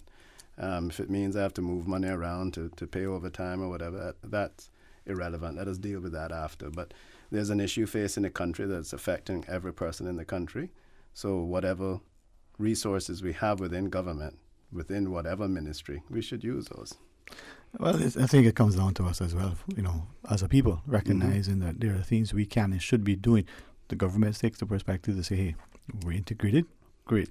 Yeah. But if we as a populace, garbage collection, we don't maybe not need to put out these things, or we don't need to put out, at this time. No, right. Sometimes it is just, and then we do need to take some responsibilities as a people as well. We could do better with our garbage enclosures. If we are landlords, let's ensure that we have enough space to put for our tenants to put out their trash. Right. And some things are just overlooked. Sometimes there was a house that it was just a single family living there, and they had 2 trash bins, and then the people were fortunate enough to build a new house and move on, and they decided to subdivide that current house, and then all of a sudden they have 4 families living there renting, and so we need to increase that garbage enclosure to accommodate the increase in numbers in the property. Yeah. So we all have, but the bottom line is that a lot of these issues are issues that we as a country need to take ownership of, and as a government, there should never be a question as to whether. And there wasn't any. I mean, exactly. You're very well, everybody would expect that, but just in case there's any, you were very amenable, very gentlemanly. I tell you, man, What do you say? And like I said, there's 3 important dates at the end of the month, right? What were they again? Brexit. No scholarship. Can't remember the third one. Yeah, my birthday. The third one eludes us, you know. And I mean, he doesn't look bad for 60. Yeah, I'm sorry. Yeah. No, I can see the Honourable Premier saying, listen, no, that's my minister. You behave and treat him with respect. Well, you know what, an early happy birthday. And I think the Honourable Speaker would say he's coming up a little early before here. So before mine. Yeah, so he'll start celebrating soon. Yeah. All right. So we've had, from the department, we've had, from the ministry, we've had a very active year. I don't know. Do you receive our newsletter? Eye on CPI? No, you know, I get it, but I don't get it directly. I managed to reach out to it. We'll get you on that. Yeah. I think Mr. Tatum brings it over and delivers it. No, that's good. He doesn't. Not yet. So our ministry has a newsletter, which you can find on our website and our social media page, Ministry of Commerce, Planning and Infrastructure. But yeah, across the ministry, we've had a very busy year. Some of the highlights I can run through. We all know the National Roads Authority have been extremely busy. Traffic has been one of those issues we spoke about that are related to growth. We are working hard, and again, breaking down silos. Again, we formed a joint ministerial, joint department task force, and we sat down together in a room with education, with the police, with National Roads Authority, with public transport, with all stakeholders. And I think, from that, we have developed a relationship where we're all now in communication with each other. And I must say the coordination between the RCIP and the National Roads Authority and education has been fantastic. We've seen some results. We've had some, it's not perfect, but we've certainly had an improvement, and we continue. We're not resting on our laurels. We're continuing to implement changes and infrastructure that we hope will at least catch us up for the next few years. Ultimately, we have to look at it in a much more holistic manner, and we're certainly doing that with a mass public transport study here within the next few months in first quarter of this year, so that we can know how implement, like I said, more holistic actions such as public transport and car sharing and that sort of stuff. So busy year there for National Roads Authority. We have quite a number of roads under construction. We understand, we see the North Sound Road is continuing to still be a bottleneck. We had fantastic job the Ministry of Tourism and that minister is doing on both stayover and cruise. And so the traffic out of the airport has increased quite a bit. So we are feverishly working on the first phase, what we're considering the first phase of the airport road connector. And that is connecting the Cayman Islands School CIS roundabout on Esther Tibbetts to Sparky Drive, where CUC is. So that should be completed in the going into the second quarter of this year. And that will be what we would call a local access road that we would encourage for the more commercial vehicles and stuff. We would encourage public transport and others not to use that route when taking tourists, because it'll just be a temporary phase. The long-term phase of that is to take it all the way from the CIS roundabout to the intersection at the end of North Sound Road to connect with the airport road that comes up by Georgetown Yacht Club. Mm-hmm. So that's the second phase, and that's a long-term phase. But we do recognize that we need some immediate relief for that area, and so we're hoping that this connector that we do will certainly do that, especially on the commercial traffic. So taking the heavy equipment, that sort of thing, which is in that area, they're moving. Exactly, they're all going into, and we're going to connect Sparky Drive and Seymour Drive again at the bottom. Okay. So between Seymour and Sparky Drive, they have the majority, the bulk of the commercial traffic. So we're hoping that would take quite a bit of pressure off there. The road engineers and even yourself would know better, but the Seymour Drive and that road, and then the commercial building there with that small roundabout. Yeah. Come to a parking lot into a roundabout. Yeah. Again, maybe it's just me, but No, I share with you. Okay, I don't feel so bad now. I'm thinking, there are some little things that we have to address that we sometimes need to take the time. I on a side note, I often say that we need a ministry of little things. Susan would take that job, you know. Yeah, I will nominate her. No. So anyway, we continue on. The East-West Arterial is well on its way, getting the environmental impact done on that. Hydrofluoric acid, not hydrofluoric acid. Study on the flow of the water in the area, so that we ensure that we do not create any flooding issues once that road goes through. So that's underway, but we will be able to start a small phase of it almost immediately.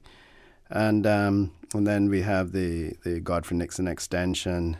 We hope to do some improvements along West Bay Road, in particular around the safety of pedestrians and cyclists, to encourage persons to use to walk and ride and run and stuff along the West Bay Road. If I may, sir, with respect, you mentioned that, and I guess by being Christmas, a lot more people were sort of walking and enjoying somewhat of a semblance of cool breeze. Yeah. A few, I don't want to call them elderly, but retired, semi-retired, had shared that long ago we had more of these sort of pedestrian paths that over the years, I guess as roads have been widened, we sort of usurped, so to speak. Yeah, so we're going back to that. We have the National Roads Authority have adopted the complete streets, which is, and I have been a huge advocate, and it was a little bit of a culture change. It's a bit of a mindset change that roads are not just for vehicles. Yeah. So that's a culture change and a mindset change, not only for the National Roads Authority when we're designing the streets, but also for users of us and users, developers and everybody. Yeah, persons, vehicle operators to understand. So we have, if you would have seen that we've rolled out an extensive program of crosswalks. We're putting in bike lanes wherever we have the space, sidewalks wherever we have the space. We were heavily criticized for the crosswalks, but I think they're working very well. But again, it's an understanding we're being criticized by persons operating vehicles because the mindset is that the road is just for them. But that's not the case. The roadways are built for everyone, cyclists, pedestrians, vehicle operators. So that's going well, and we'll continue to work on that, especially in the school zones and along the heavily pedestrian areas. You'll see several on West Bay Road. We've been partnering with some private companies to erect a pedestrian crossing and lights in the areas needed around their businesses. So that's certainly has been helpful. We always, NRA in particular, we're always eager, whether it's a road surfacing job or pedestrian crossing or lights or whatever, to partner with the private sector. And I must say we do get quite a bit of opportunity to do that. So those are some of the highlights with the National Roads Authority. And if I may share, I mean, urban planning and road infrastructure and road usage, something that I think is crucial to the country. Yeah. So we have some very, very talented and dedicated civil servants, within those areas. And some have shared, and not just here, but even their counterparts. I didn't realize this. We build roads and we make them 100 feet wide, just exaggerating, because they're wide and they're straight, and so they're safe. We have some of the widest in the world here, I think. I've come to learn that actually, if you made the roads, not as wide, it's safer. It's safer. Yeah. Right. So if you're on one of those, most of us go to Miami or Florida. If you're one of those 5-lane highways, you don't take your hands off of the steering wheel. You have both of your hands on that steering wheel. Yep. You go right back to your basics, because one flinch, you got not even a foot between yourself and the next vehicle at 65, 75 miles per hour. So it is in the UK. It's the same thing. You'll see the smaller roads. So smaller lanes slow people down, make people care. Right now, some of our lanes in Cayman, you could be drinking your coffee, putting on your makeup, staring with your toes. All at the same time. All at the same, and swerving 2 feet in either direction and not coming out of your lane. Yep. But the problem there is that where the lane ends, there's no space for pedestrians or cyclists, so you may knock down a pedestrian, you may knock down a cyclist while you're doing that. However, if the lanes were much smaller, you would be much more careful and much more hesitant to But something to consider again. Us, so maybe as we over this foreseeable future, look at it that way so that the pedestrian, the cyclist, gets a safer use and more use of the road. And but this is the approach that we are taking, and you'll see it in some of the roads wherever we have the space. We're doing that in we call it the CMB Mango Tree Connector. You'll see that there's pedestrian crossings, there's bike lanes, there's sidewalk. So, and we're also trying to identify, when we're looking at it, we sat and we look at that road and we say, hey, well, listen, if we're going to open this up, you got a couple of commercial properties over here by the CMB roundabout. They may want to get, they may want to walk down to the restaurants at that roundabout or down to Foster's to get lunch or whatever. So we have to ensure that connectivity is there and that we have crosswalks for them to use. There's a bus stop there that people may want to get to, so we have to have the pedestrian crossing there. So we're taking a much more, like I said, using the complete streets philosophy when we're designing our roads now. So, and going forward, wherever we have the space, we will maximize that with the ability, with recognizing that we want to encourage and protect cyclists and pedestrians alike. Much better. So, excellent job, sir. So we look forward to great things there with that. The we kind of, it's a good way to segue into planning. So we have been working with planning. Our applications went 100% online this year. That's worked out quite well. There were some bugs, like anything new. There's going to be issues. That is doing well. We are continuing to look at ways of streamlining and, in particular, finding opportunities to create efficiencies in our review system that we can turn over the plans much quicker. Whilst ensuring that life safety is number one priority. The plan came in. We have gone through the first phase of that. The outline document was presented to the public, and we had some fantastic feedback. All of that feedback is now being collated into one document for Cabinet. Once that is reviewed, then we move right into the plan review of 7 Mile Beach area. Just to remind the listening public that we're doing, the law calls for a review every 5 years. This has caused successive governments to not be able to abide by the law because of the magnitude of doing a full plan review at one time and the cost of it. We've always failed. Successive governments have failed. So what we've decided to do is to break the Grand Cayman up into 5 sections, and we'll do 1 section a year. So our guidance document, I would call it that, a guidance document, Plan Cayman was released. It's online. We received all of the feedback, and now that information will be used to plan 1 section of the island each year. So at the end of 5 years, you would have done the entire plan review, and then you start back over. So we'll be starting with 7 Mile Beach, then we'll move on to the next section, the next section, next section. After in 6 years or in 5 years' time, we'll be back at 7 Mile Beach. So by doing that, every 5 years, we would have reviewed the entire island. So that's the approach we're taking. It seems to be going well this far, so we're going to continue down that road, and we should be out here in the next quarter, taking engaging with the public and stakeholders on 7 Mile Beach for the full plan review. And I would presume then, as we do, sort of bite-sized chunks. So 5 years, 1 section a year makes it manageable.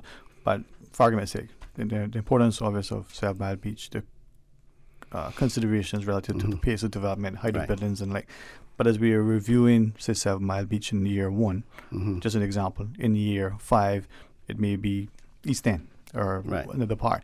The considerations of year 1 versus year 5 review will sort of take it in tandem, so that if there's a 100-story building in 7 Mile Beach, East End, there may be 3-story. We may stay at 10 stories. Right. So each it one would all be all done individual, and then of course you have the luxury of seeing what's happening in the other districts. Right. And in the first 5 years, if we need to move the schedule around, if we see another area is developing faster, there's something else, and we can move that one up. But the idea is that, yes, we do one each year. And we'll also have we have just released last year the National Tourism Plan. Our ministry is also working on doing our first National Infrastructure Plan. So the hope is that as all of these plans come online, then they will all start to become part of our overall National Development Plan. So we are, as we said, you must always remember where you're coming from, but you must always have a map and a plan as to where you're going. So, what does it say? If you don't know where you're going, then the road will take you there, right? Exactly. Honourable Minister, also, I know you want to speak to the idea of planning, maybe talk about the building code, but we have Ms. Susan says we have a call online. Sure. Let's take up the caller. Hey, good afternoon. Welcome. Thanks for sharing with us in the studio, the Honourable Minister for Commerce, Planning and Infrastructure. Good afternoon. Yes, good afternoon again, Dwayne. Hey, welcome back again, man. Good afternoon. Minister Hugh. Yes, Joey. Yes, sir. Well, one time I was on the bus, and the bus was coming from the Turtle Farm direction, headed towards the Bosun Bay Lighthouse. Mm-hmm. And as we came over the hill by the lighthouse, coming down towards the Bosun Bay Church, as we were coming down the hill, there was a van, a white Hyundai van, with 5 people in it, a family, and they were driving on the right-hand side of the road. Oh, boy. And when they realized that they were on the wrong side of the road, they quickly went back over to the left-hand side, but thank God the bus driver stopped. But that would have been a head-on collision right there. So we need to put signs on our roads reminding our tourists, our visitors, to drive on the left. And also, another time that I was on the bus, there were some American tourists who were on the cruise ship. There was a husband and wife and their children. And I overheard them talking. And the wife said, she almost got knocked down coming across the road because she looked to her left and not to her right. And I think when it comes to pedestrian crossings and when it comes to bus stops, areas where we have our bus shelters, especially where our tourists usually be, I think we should have signs there also reminding them to look right to their right before crossing the road. I agree with you. I think we owe this to our visitors, because it's nothing worse than going on vacation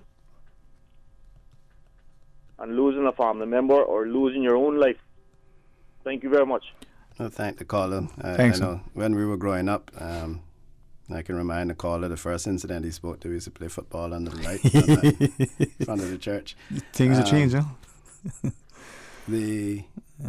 I thank the caller because when we were growing up, there used to be a lot of those signs. Remember to drive on the left. We had them across the island. They had them in the rental cars. And so I think, that's a fantastic idea to get some of those back.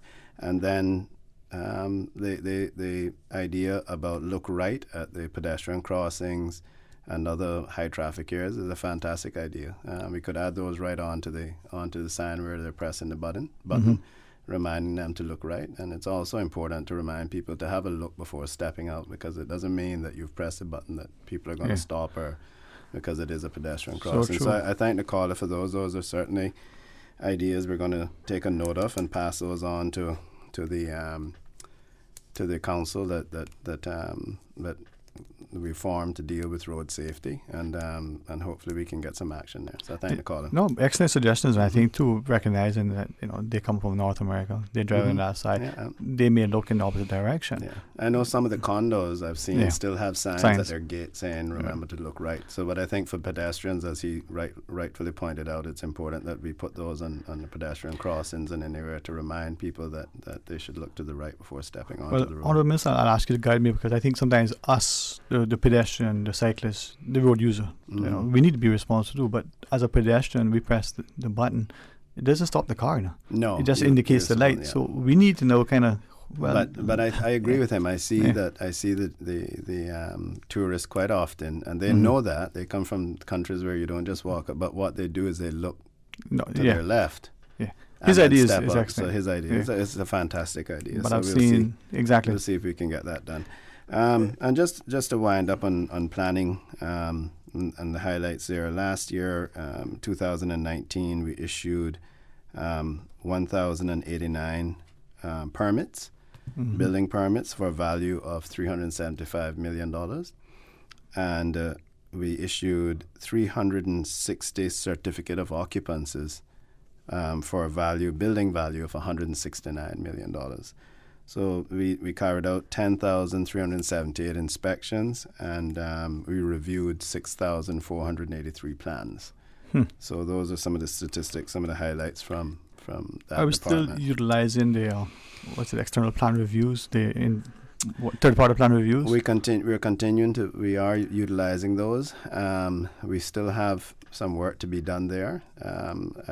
You will see some news coming out in the future. Lots of news about planning. So we are looking at that and seeing how we can enhance that, how we can make that even more efficient.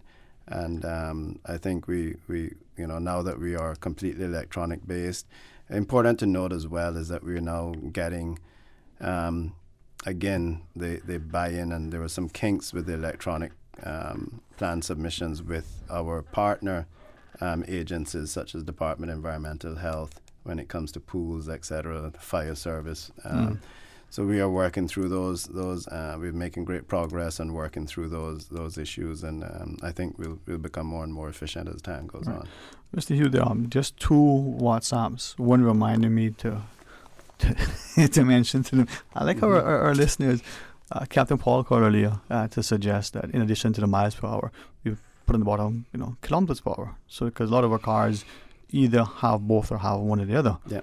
And so I think that person for. Yeah, I think that's an ongoing debate, and I'm certainly happy to make that recommendation to the Road Council as well. And then the second one, sir, I'll paraphrase. It's saying the use of sidewalks and references that business where people up and operate. What's it called? Yeah, A-frame signs. Yeah, and then the motorized things that using the sidewalks for touring. Our sidewalks, because I've got another WhatsApp. Was it yesterday or the day before? Question is something similar. Are sidewalks for bicycles, motorized or otherwise, or is it just for walking? And then this one referencing that it's the sidewalk should be for persons walking, and unfortunately, we do not have, as wide as West Bay Road is, we have that middle lane down the middle. We do not have enough space. I've tried to ride a bicycle along West Bay Road and take my son. I make him ride on the sidewalk. I'll take the risk, but they're just and have had some very close calls. So we will start work this year within the first half of this year on that redevelopment of West Bay Road. I think we'll be starting at the top by Dixie all the way down to what we call the Fidelity Roundabout by Blue Cilantro and Fidelity by Galleria. By Galleria. So that's the first phase, and then we will continue down after that. And like I said, that will see us changing things quite a bit. That is a 25 mile per hour zone, so we're going to redesign that road for 25 miles per hour so that people aren't driving 40 and 50 miles an hour down that road or down the middle lane. And other traffic calming measures, and again, ensuring that we have enough space for the motorized scooters, skateboards, bicycles, and everybody. Yeah. So for clarity, then, for that WhatsApp query, those tours using the sidewalks. I think it's okay for now. It's a safety issue. It is a safety issue, and I can appreciate the caller's concerns. I know I had the opportunity to listen to the owner of that company speak at the Small Business Association trade show earlier last summer, and a fantastic story. A young Caymanian who took a risk and is making it happen. And I also pay very close attention to her tour guides are all Caymanian, and so, you know, I think for her it's and for us as users of the road, if we could be a bit more patient, and for her it's a safety issue for her guest. I know they're very courteous when they see people walking. They stop the tour from riding, and they ensure that they get by easy enough.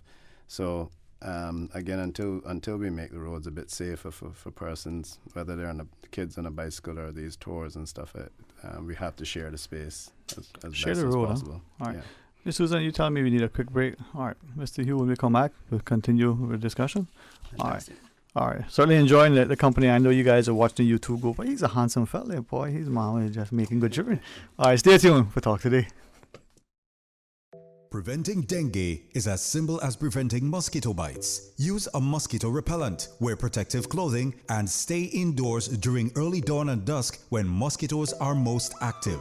Control the places around you where mosquitoes breed. Remove stagnant water in outdoor and household settings. As a weekly habit, persons should change the water in vases, clear the water in saucers under potted plants, and ensure air conditioner drip trays are free of stagnant water. Outdoor objects capable of holding water should be kept empty and preferably disposed of or put into dry storage if not used. These include open bottles and tins, watering cans, buckets, empty paint tins, and old vehicle tires. Do your part to control the spread of dengue. The dengue virus is an infectious disease transmitted through mosquito bites. Symptoms may come on as early as 4 days or as late as 3 weeks following an infection. There is no vaccine or specific medication to treat dengue. Symptoms of dengue include high fever, headache, pain behind the eyes, joint and muscle pain, and rash. If persons have any of these symptoms, they should go to the nearest health center or hospital. It is advised to drink lots of liquids and avoid medication that contains aspirin. Praise time. Praise him, praise him, praise him, praise him. Weekdays 6 to 6:30 a.m. Early this morning, I woke from my sleep. Radio Cayman, waking you up with Praise Time.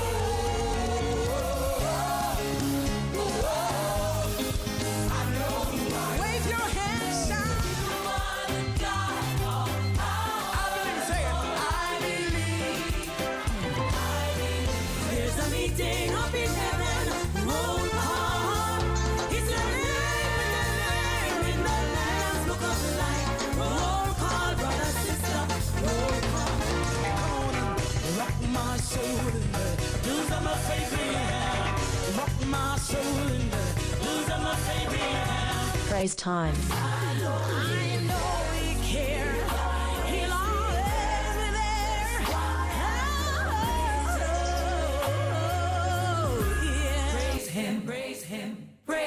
Praise time. Set your clock for 6 a.m. or you will miss it. Headlines. With the latest headlines. Headlines. One of Cayman's bright and shining young stars. Local, regional, international. Headlines. Turning to international news. Updates on the hour between 7 a.m. and 6 p.m. on weekdays. All the news when you want it. Tune in to Radio Cayman for hourly headlines of the day's top stories. Radio Cayman, your voice, your choice, your radio. Talk today. But I do have some questions. Talk today. Cayman Islands' foremost listeners participation program. Talk today. Because there are more questions than answers. What the public is saying. Waiting to take your calls right now. Sterling Dwayne Ebanks.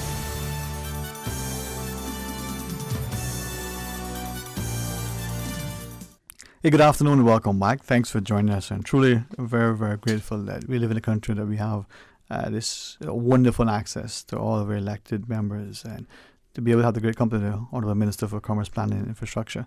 You know, it is almost, and I'm mindful because Miss Norma will probably quickly remind me, listen, he's not playing football with you today. So show your deference to the gentleman as well as to the post. But, as the call of prayer, quickly, Joey, that wonderful level of respect but accessibility we have. And again, another blessing we have in the country. Another blessing, for sure, absolutely. Well, we know your time is, like your colleagues, so valuable. So thanks for sharing with us, sir. Certainly. So let's move on to Public Works Department. It's one of those departments that are very special and so important, not often recognized or boast about, but so important to the running of this country. They have responsibility for just about every government building. If they don't do their job, our kids don't go to school, on and on and on and on. And of course, again, I spoke about, another hurricane season. The job that they do there in preparing for hurricanes is phenomenal. They have it down to science. They run an exercise every year, and they're getting faster and faster and faster. But we can be rest assured that if we do have a threat from a storm, that our critical infrastructure and our government infrastructure will be protected by the Public Works Department and their work.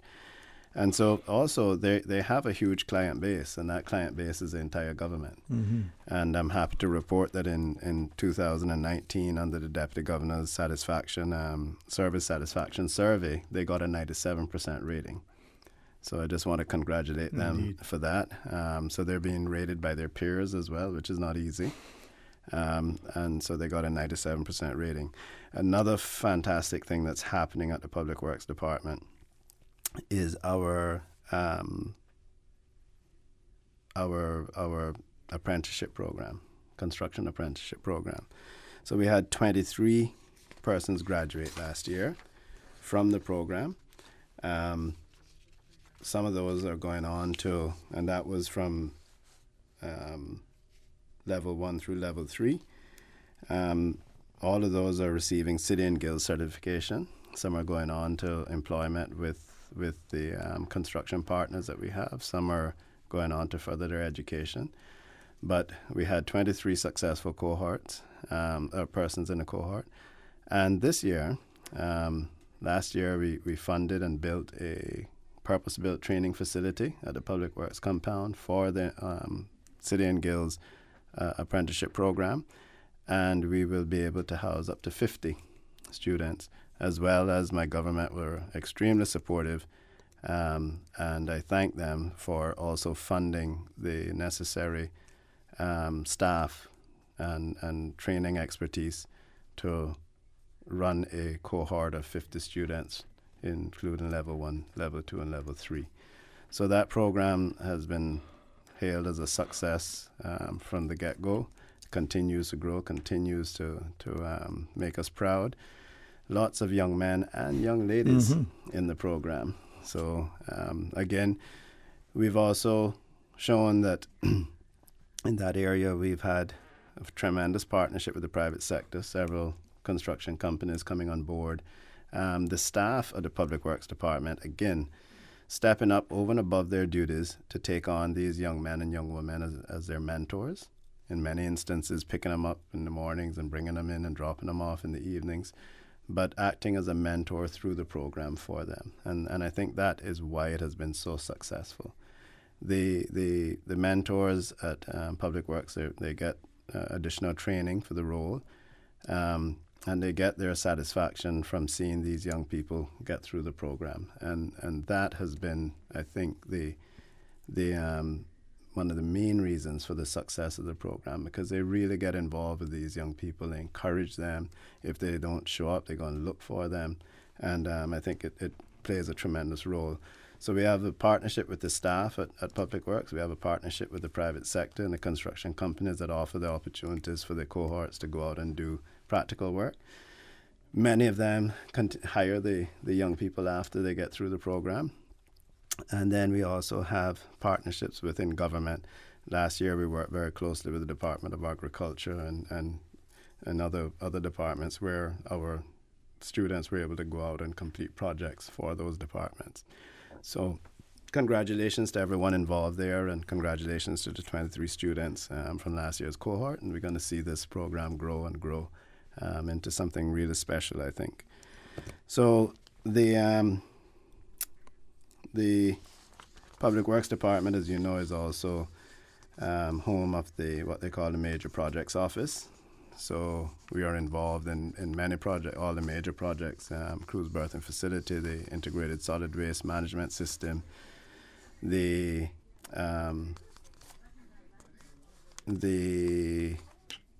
prison. You would have saw that the RFP is just out for that, as well as the mental health facility that broke ground last year as well. So those are just a highlight of some of the major projects that the government are carrying out that the Major Projects Office under Public Works are involved with. Also, the much-needed hurricane shelter in Bodden Town, we're continuing with that. We're going through the final stages of design and plans, and RFPs should be going out for that as well. So lots of excitement, lots of things happening within that ministry, and just congratulations to all of them for what they're doing there. I did NRA already. We also, one that's very near and dear to my heart is we continue to support small businesses in the country. We have extended the concessions from the trade and business licensing, discounting and almost completely removing, in many cases, the trade and business application fees for small and micro businesses. And we also are about ready to open our small business development center. So we'll have some exciting announcements coming out. We have a director in place already. We have one of the other two employees, and the third should be coming on board in the next week or two. Our facilities are under renovation, and we should be opening the door in a few short weeks, and there'll be a lot more news about that. But that I'm very excited about, to get that center open, to get small businesses and entrepreneurs in there, to work with them, to start their businesses, to grow their businesses, to ultimately white glove service, hand-holding service, right up to the point where we can walk them into the banks and the lending institutions to say, hey, these guys have done their homework, they've proven themselves, they're ready to take that big step to leave the house and get their own financing and move on. So we're really excited about that. And we'll be back on the show very soon just to talk about that Small Business Development Center. We could spend 2 hours talking about that and the opportunities there. Looking forward to that, and a lot of interesting things in the ministry. Hey, thanks very much, man. You're most welcome. Are we out of time? Or are we going to go to the news? I was, yeah. But I do have to go. But last but not least, Georgetown Revitalization. Again, I will get the town manager, Colin, and others to come in and chat with you. A lot happening there. I want to congratulate them on some of the works you see happening at Hero Square. The lights downtown this Christmas were beautiful. People confided with me that people congratulated us, saying that they added it to their drive out to go and see the lights. They went around town too because they heard about it. So congratulations to Colin and the team there for all the work that they do as well. So, well, sir, thank you for your time, and again, thanks for allowing Dr. Shari a few minutes. So absolutely, enjoy the afternoon. Maybe thank you. Someone will give you some time to be able to do some other things. Huh? Yeah, I'll send you this. So thank you, and Happy New Year again, sir. Happy New Year. All right. We'll pause and take a break. When we come back, more talk today. Today's biggest news. Radio K-Man. It's only 2 species that we have, on planet. Generations present. Your voice, your choice.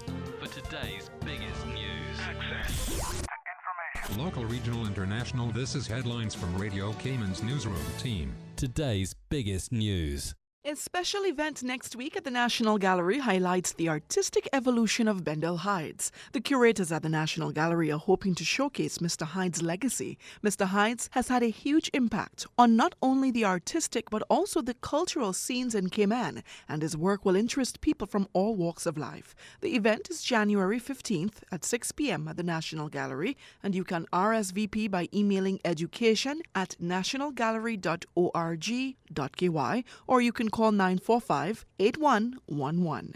Good afternoon, I'm Dion Anglin with your headlines in news elsewhere. U.S. President Donald Trump says Iran appears to be standing down after it targeted air bases housing U.S. forces in Iraq. Mr. Trump said no U.S. or Iraqi lives were lost in the attacks and the bases suffered only minimal damage. The attacks on the Erbil and Al-Sad bases came early this morning local time. Iran said they were in retaliation for the assassination of top Iranian General Qasem Soleimani last week. And oil prices have risen after two bases hosting U.S. troops in Iraq were hit by ballistic missiles. Brent crude was up by 1.4% at $69.21 per barrel in the middle of the Asian trade, easing back from earlier gains. So-called safe haven assets like gold and the Japanese yen also rose on the news. At the same time, global stock prices weren't sent low on concerns over the growing conflict in the Middle East. That's a wrap of your headlines. I'm Dion Anglin. Stay in touch with Radio Cayman for the latest in news and information. Follow Radio Cayman on social media, Facebook, Instagram, Twitter. Download the Radio Cayman app or log on to our website, www.radiocayman.gov.ky. Radio Cayman, your voice, your choice, your radio. Talk today. But I do have some questions. Talk today. Cayman Islands' foremost listeners participation program. Talk today. Because there are more questions than answers. What the public is saying. Waiting to take your calls right now. Sterling Dwayne Ebanks.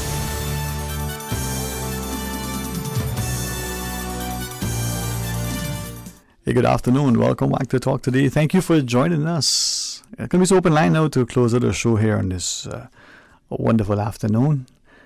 Again, a special thanks to the Honourable Minister for Commerce, Planning and Infrastructure for sharing some of the afternoon with us. Well, what's on your mind? Maybe it's something you heard. Maybe it's a question that you want to ask. Didn't get a chance to. You didn't want to ask it then, but just want to ask it loosely. Well, go right ahead. 949-8037 or toll free with the compliments of Flo at 1-800-534-8255 and 949-8037 or 1-800-534-8255. We invite you to WhatsApp equally, 925-3261. Can't believe it. Wednesday already. Can you imagine? Well, for some of us, there are 7 days in a week, but we seem to work 8. For others of us, the idea of a half a day is just 12 hours.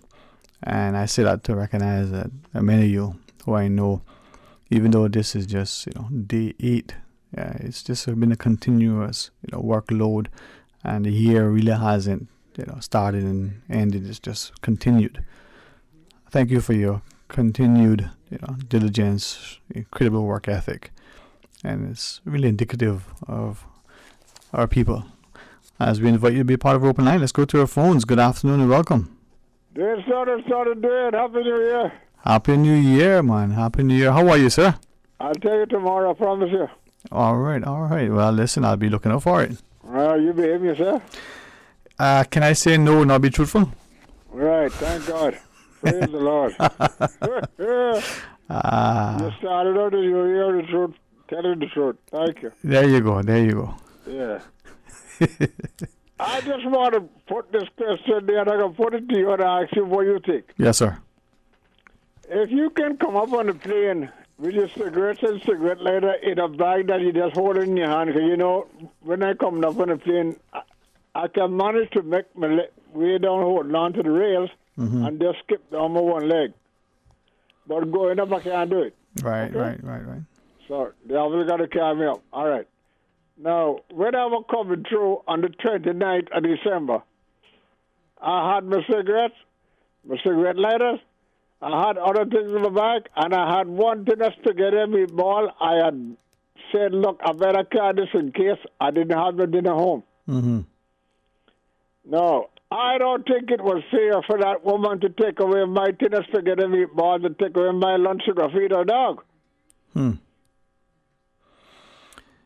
Sounds, well, I hear you. So what did you do after that? You hear me? Yeah. What did about it? I just thought I was scared and give it to a dog.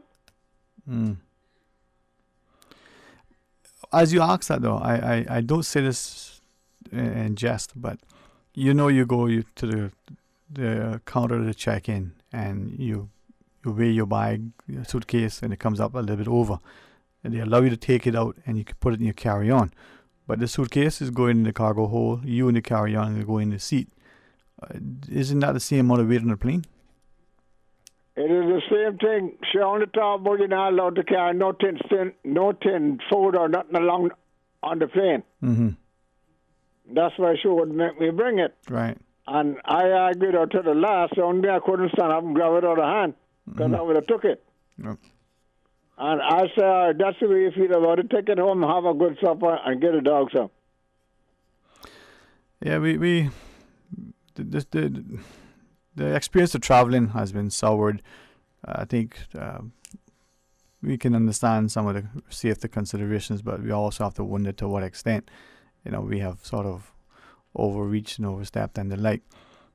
But in your instance, there'll be those who would share that maybe, let's make sure we don't have any of those things, and others will say, well, it's really no big deal, right?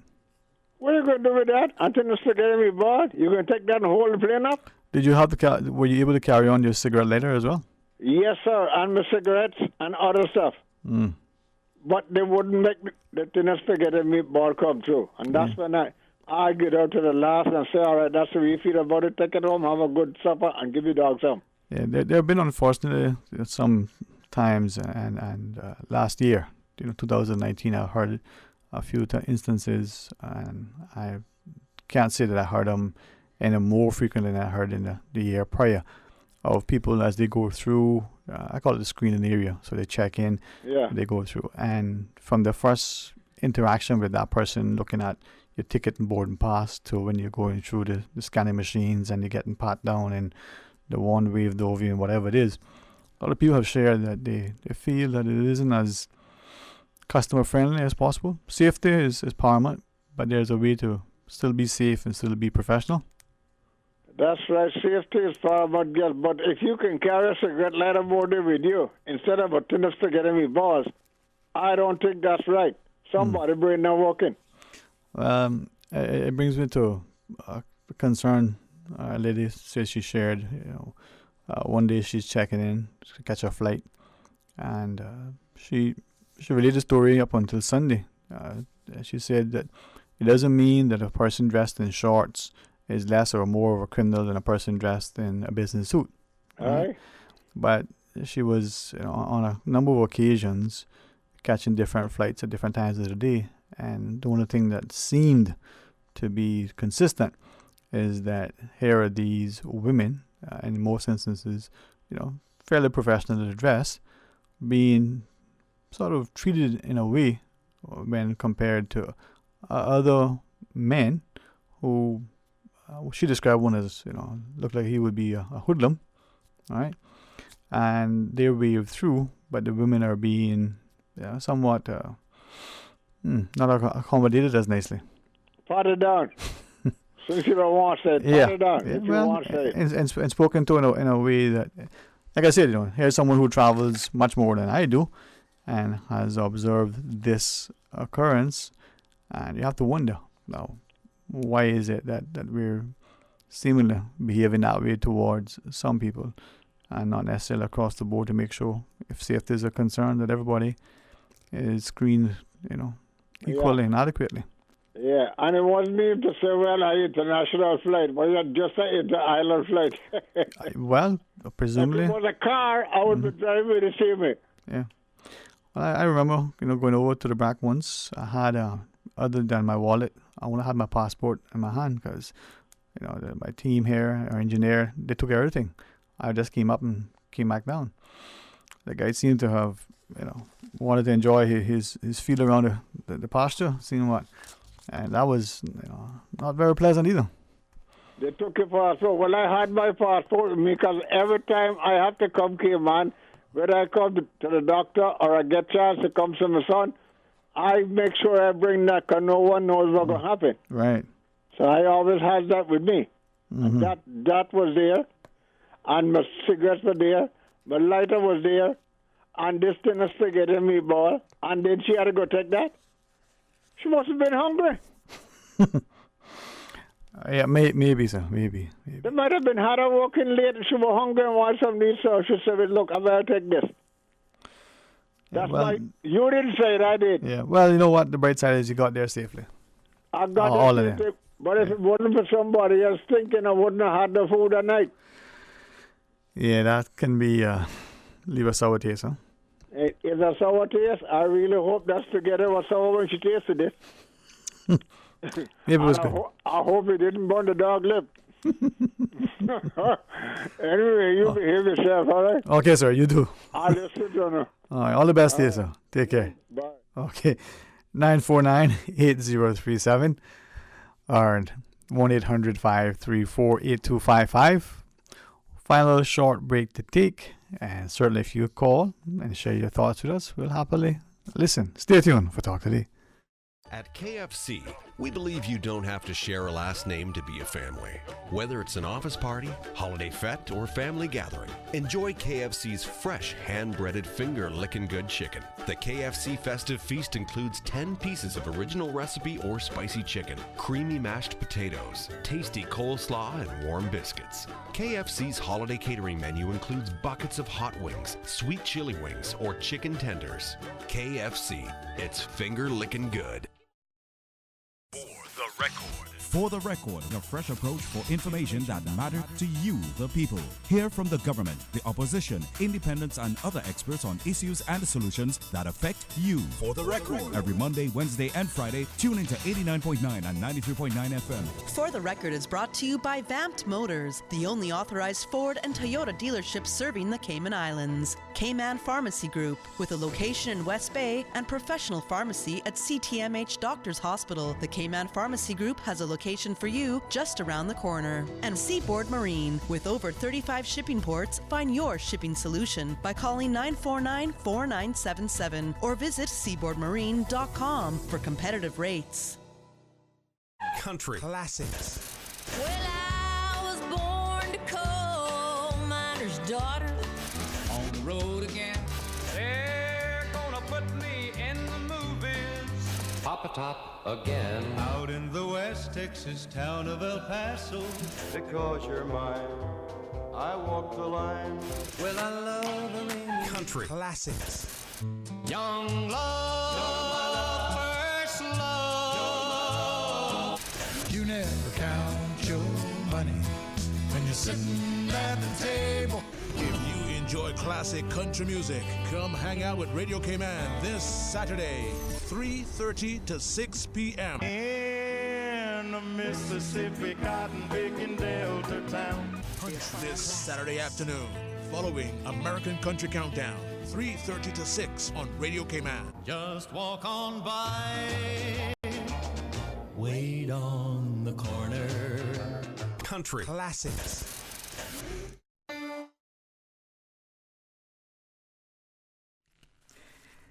Good afternoon and welcome back. Thank you so much for joining us. As I appreciate the WhatsApps, your calls, and as I read this one here, as we come back from the break, it's well, I read it again. Let me see if I can read it and see if it reads as well as I think. 949-8037, 1-800-534-8255. It is open line, and certainly invite you to call and share your thoughts with us. As we look at drawing to the end of today's edition of Talk Today. Miss Susan's right there for you to call and share your thoughts. You can even say hello to her as you get ready to share your thoughts with us. As I read the WhatsApp, picking up on the callers' points relative to travel and the experiences of traveling, and the person writes and says, on one hand, you presumably must be sympathetic to the workers, whether they're the customs and immigration officers, I think they call them something else, whether it's the baggage handlers or the screeners and the like that go through thousands and tens of thousands of passengers every year, and now one individual having to encounter, it's probably to be expected that there are people with different dispositions. But the question that this person sort of presented was, how do you balance that need to make sure that you're doing a proper job at ensuring the safety by screening properly, and also being polite and professional and appropriate? The person shares of a story going through a particular airport that many of us travel through, and said the experience is horrendous. That was the word that was used. But also sadly relays that there are times even in our own airport you're going through not only having to find sufficient space and be herded through, but being congested in the departure lounge, having to counter with the whole issue of getting through the screening, but just the interaction sometimes with the individuals. Well, what can we do to make it easier, better? Is there, as this person has questioned, is there a way that the training and the like of the personnel can that be improved? Well, let's see. It's a new year. Maybe there'll be a new vision and a new approach. Well, what is your thought? 949-837, 949-6990, or you can call us toll free at 1-800-534-8255. And if you want to WhatsApp, 925-3261. During the break, during the news, someone quickly sent through something and shared that they were looking at some of the stories of the last year, and one of them obviously had to do with the issue that as we're looking at development and redeveloping some of the condos and raising potentially the heights of our buildings, said they were hoping to have been able to ask the question to the Honourable Minister, what now is the expectation, or is there a plan on behalf of the government to consider the new building heights? Is it, as some have shared, that we'll be looking at 30 stories in the 7 Mile Beach area, or will we remain at 10, or some have even said, well, it'll probably be 20 stories. And this person's comments were simply that there's a lot of speculation as to what will be, and is there a vision as to what should be? What is your thought? Do you think, what, a 50-story building isn't bad? Why not have taller buildings as long as they're safe and accessible? Or should we say, no, we don't want, these high-rise buildings, so maybe 10 stories is enough. Maybe 15 is pushing it. Maybe 20 should be the maximum. Who knows? Why not build it, 1,000 feet high, 10,000 feet high? 8949-8037 or 1-800-534-8255. Likewise, you can WhatsApp 925-3261 and share your thoughts with us as you so choose.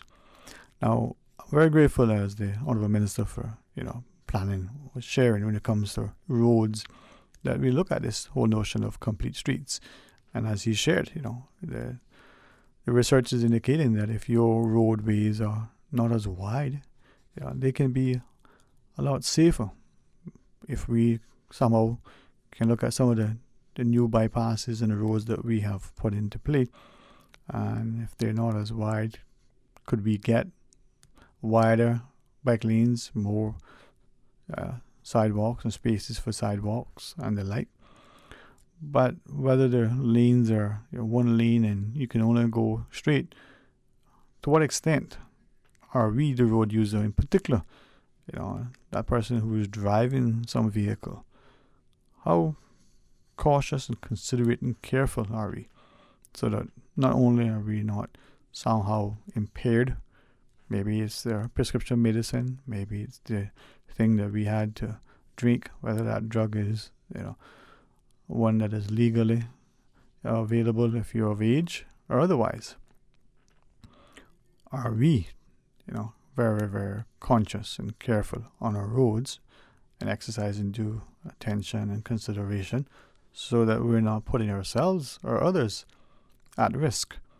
The conversation with respect to the use of our roundabouts. When we approach the roundabouts, are we stopping because we realize the behavior of those in the roundabout and those who are approaching from the other direction? Do we allow others to merge into the roundabouts, or do we accelerate and close that gap so that they can't move in? sadly, as I said earlier, you see it, but you don't realize that that's become almost the norm, and it is not the way the roundabouts are to be used. You don't stop, but then you allow people to just flow into it. You drive and you merge into the roundabout. You know where you're going. You've already decided and committed to that lane, and you enter. So you don't have to change lanes while you're in the roundabouts. Well, that's just the whole issue of roads and the like. 949-8037, 1-800-534-8255. Or you can WhatsApp 925-3261 and share your thoughts with us. It's only Wednesday. It's only the 8th of January, but, somebody told me about today is the longest this week has been. It feels that way. 949-8037. It's a good football match, I think, on the way now. Probably going to hear the score before I get a chance to watch it. So, yeah, so be it. For those of you who are getting a chance to get lunch and watch it, enjoy it. And for those of you who are recognizing that maybe this year part of your resolve is to make more time in a safe, healthy way for yourself, whether that's exercising, whether it's also maybe sitting by the beach and watching the sunrise or the sunset, maybe just walking and taste that sweet saltiness of the sea breeze and the like. It may just be you spend a little more time in your backyard, doing a little gardening, a little farming, putting fresher produce on the table. Who knows? You might get a chance to take out the sailboat, or you might just get a chance to sit on your dock and cast the line. The thing is, what can you do to make your life much more enjoyable, to show your appreciation for the life you have, and hopefully, in the process, help others to see the beauty that is within, and to enjoy the beauty that we have here as we share the roads with our other road users, the pedestrians and the cyclists, in a responsible, safe, considerate way. But as the road users as well, we're cognizant of each other, just as we are as neighbors. I've said it not to hopefully overly emphasize and offend others, but many of us we love our dogs, but are they a nuisance to our neighbors? Do we just take them off the leash and let them run wild, and we don't care whether they do their business? The next person that comes along steps in it. What sort of day will that sort of leave them having? But worse, should our dogs, as required in many instances, when we take them, are they not only leashed, but we're able to control the dog? Is the dog muzzled? A few of us with, perhaps friends and relatives in other parts of the world understand that you don't walk dogs unless they're leashed and muzzled. But yet here, it seems to be, that's okay. Now, 949-8037 or 1-800-534-8255. Here's a question from one of our listeners on the WhatsApp. It says, do we know how many stories the Kimpton Hotel is? Is it 13? Well, there's some who have, and I want to read that because, it was just sent through, but someone else asked that question similarly. Presumably they were walking the beach over the Christmas and they had sort of holiday break there, and they were counting, and they got, if I'm not mistaken, don't recall incorrectly, so they counted 11 stories or 12 stories, and then there is an additional one or two underneath. So I think as they counted it up, they came to more than 10. Now, for that particular individual, just that one, I recall the view being that, hey, why not? Why don't we look at 20 stories, 30 stories? Now, some of you would say, well, I don't know. It just looks like any other place that doesn't have any great appeal. Others have shared, well, we don't really care if the building is 1 story or 100 stories. Some are just ugly. It should never be allowed. Not just the colors of the buildings, whether it's a commercial building or a private home, but just the lack of design. It's offensive on the eyes. For some, they don't really care. Is it functional? But again, like this particular listener who shared the thoughts on the WhatsApp asking the height of a building, are those the things that we're going to engage in when the opportunity arises so that whether we live on the BRAC and it's affecting Grand Cayman, or whether we live in one area but the discussion is in another area, are we going to be aware of it and weigh in so that in generations to come, they can look back on us and say, you know what, those people weren't really, too much, off the ball. That's another way you could say it, but we won't do that today. All right, come back tomorrow for more Talk Today, God's willing, right after the midday news and midday meditation. Certainly stay tuned to listen to the wonderful, easy listening afternoon music between now and 3 that Miss Susan's going to play for us. And 3 o'clock, join our wonderful team here for our Super Jam. That's 3 to 6 Super Mix, and then get the hour-long news between 6 and 7. And JJ Dice, man, wow, he takes us through the rest of the night. I tell you, man, an awesome, amazing, very, very wonderful team that we have here. Again, a very blessed, safe, merry, happy, healthy, productive, prosperous, wonderful 2020. Like the vision, 2020. Like hindsight, let's see if we can make, looking forward, 2020, just like how we can look back and quarterback. Until tomorrow, be blessed.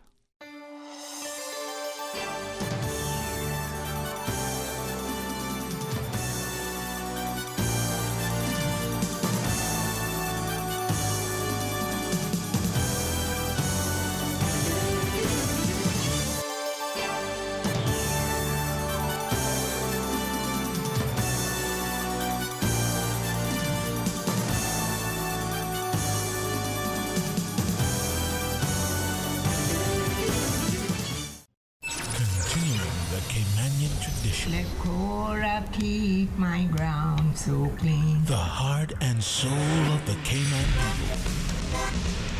Thank you for keeping the culture alive. Let's read the news every day. From East End to Georgetown, down into West Bay. Radio Cayman in the Cayman Islands.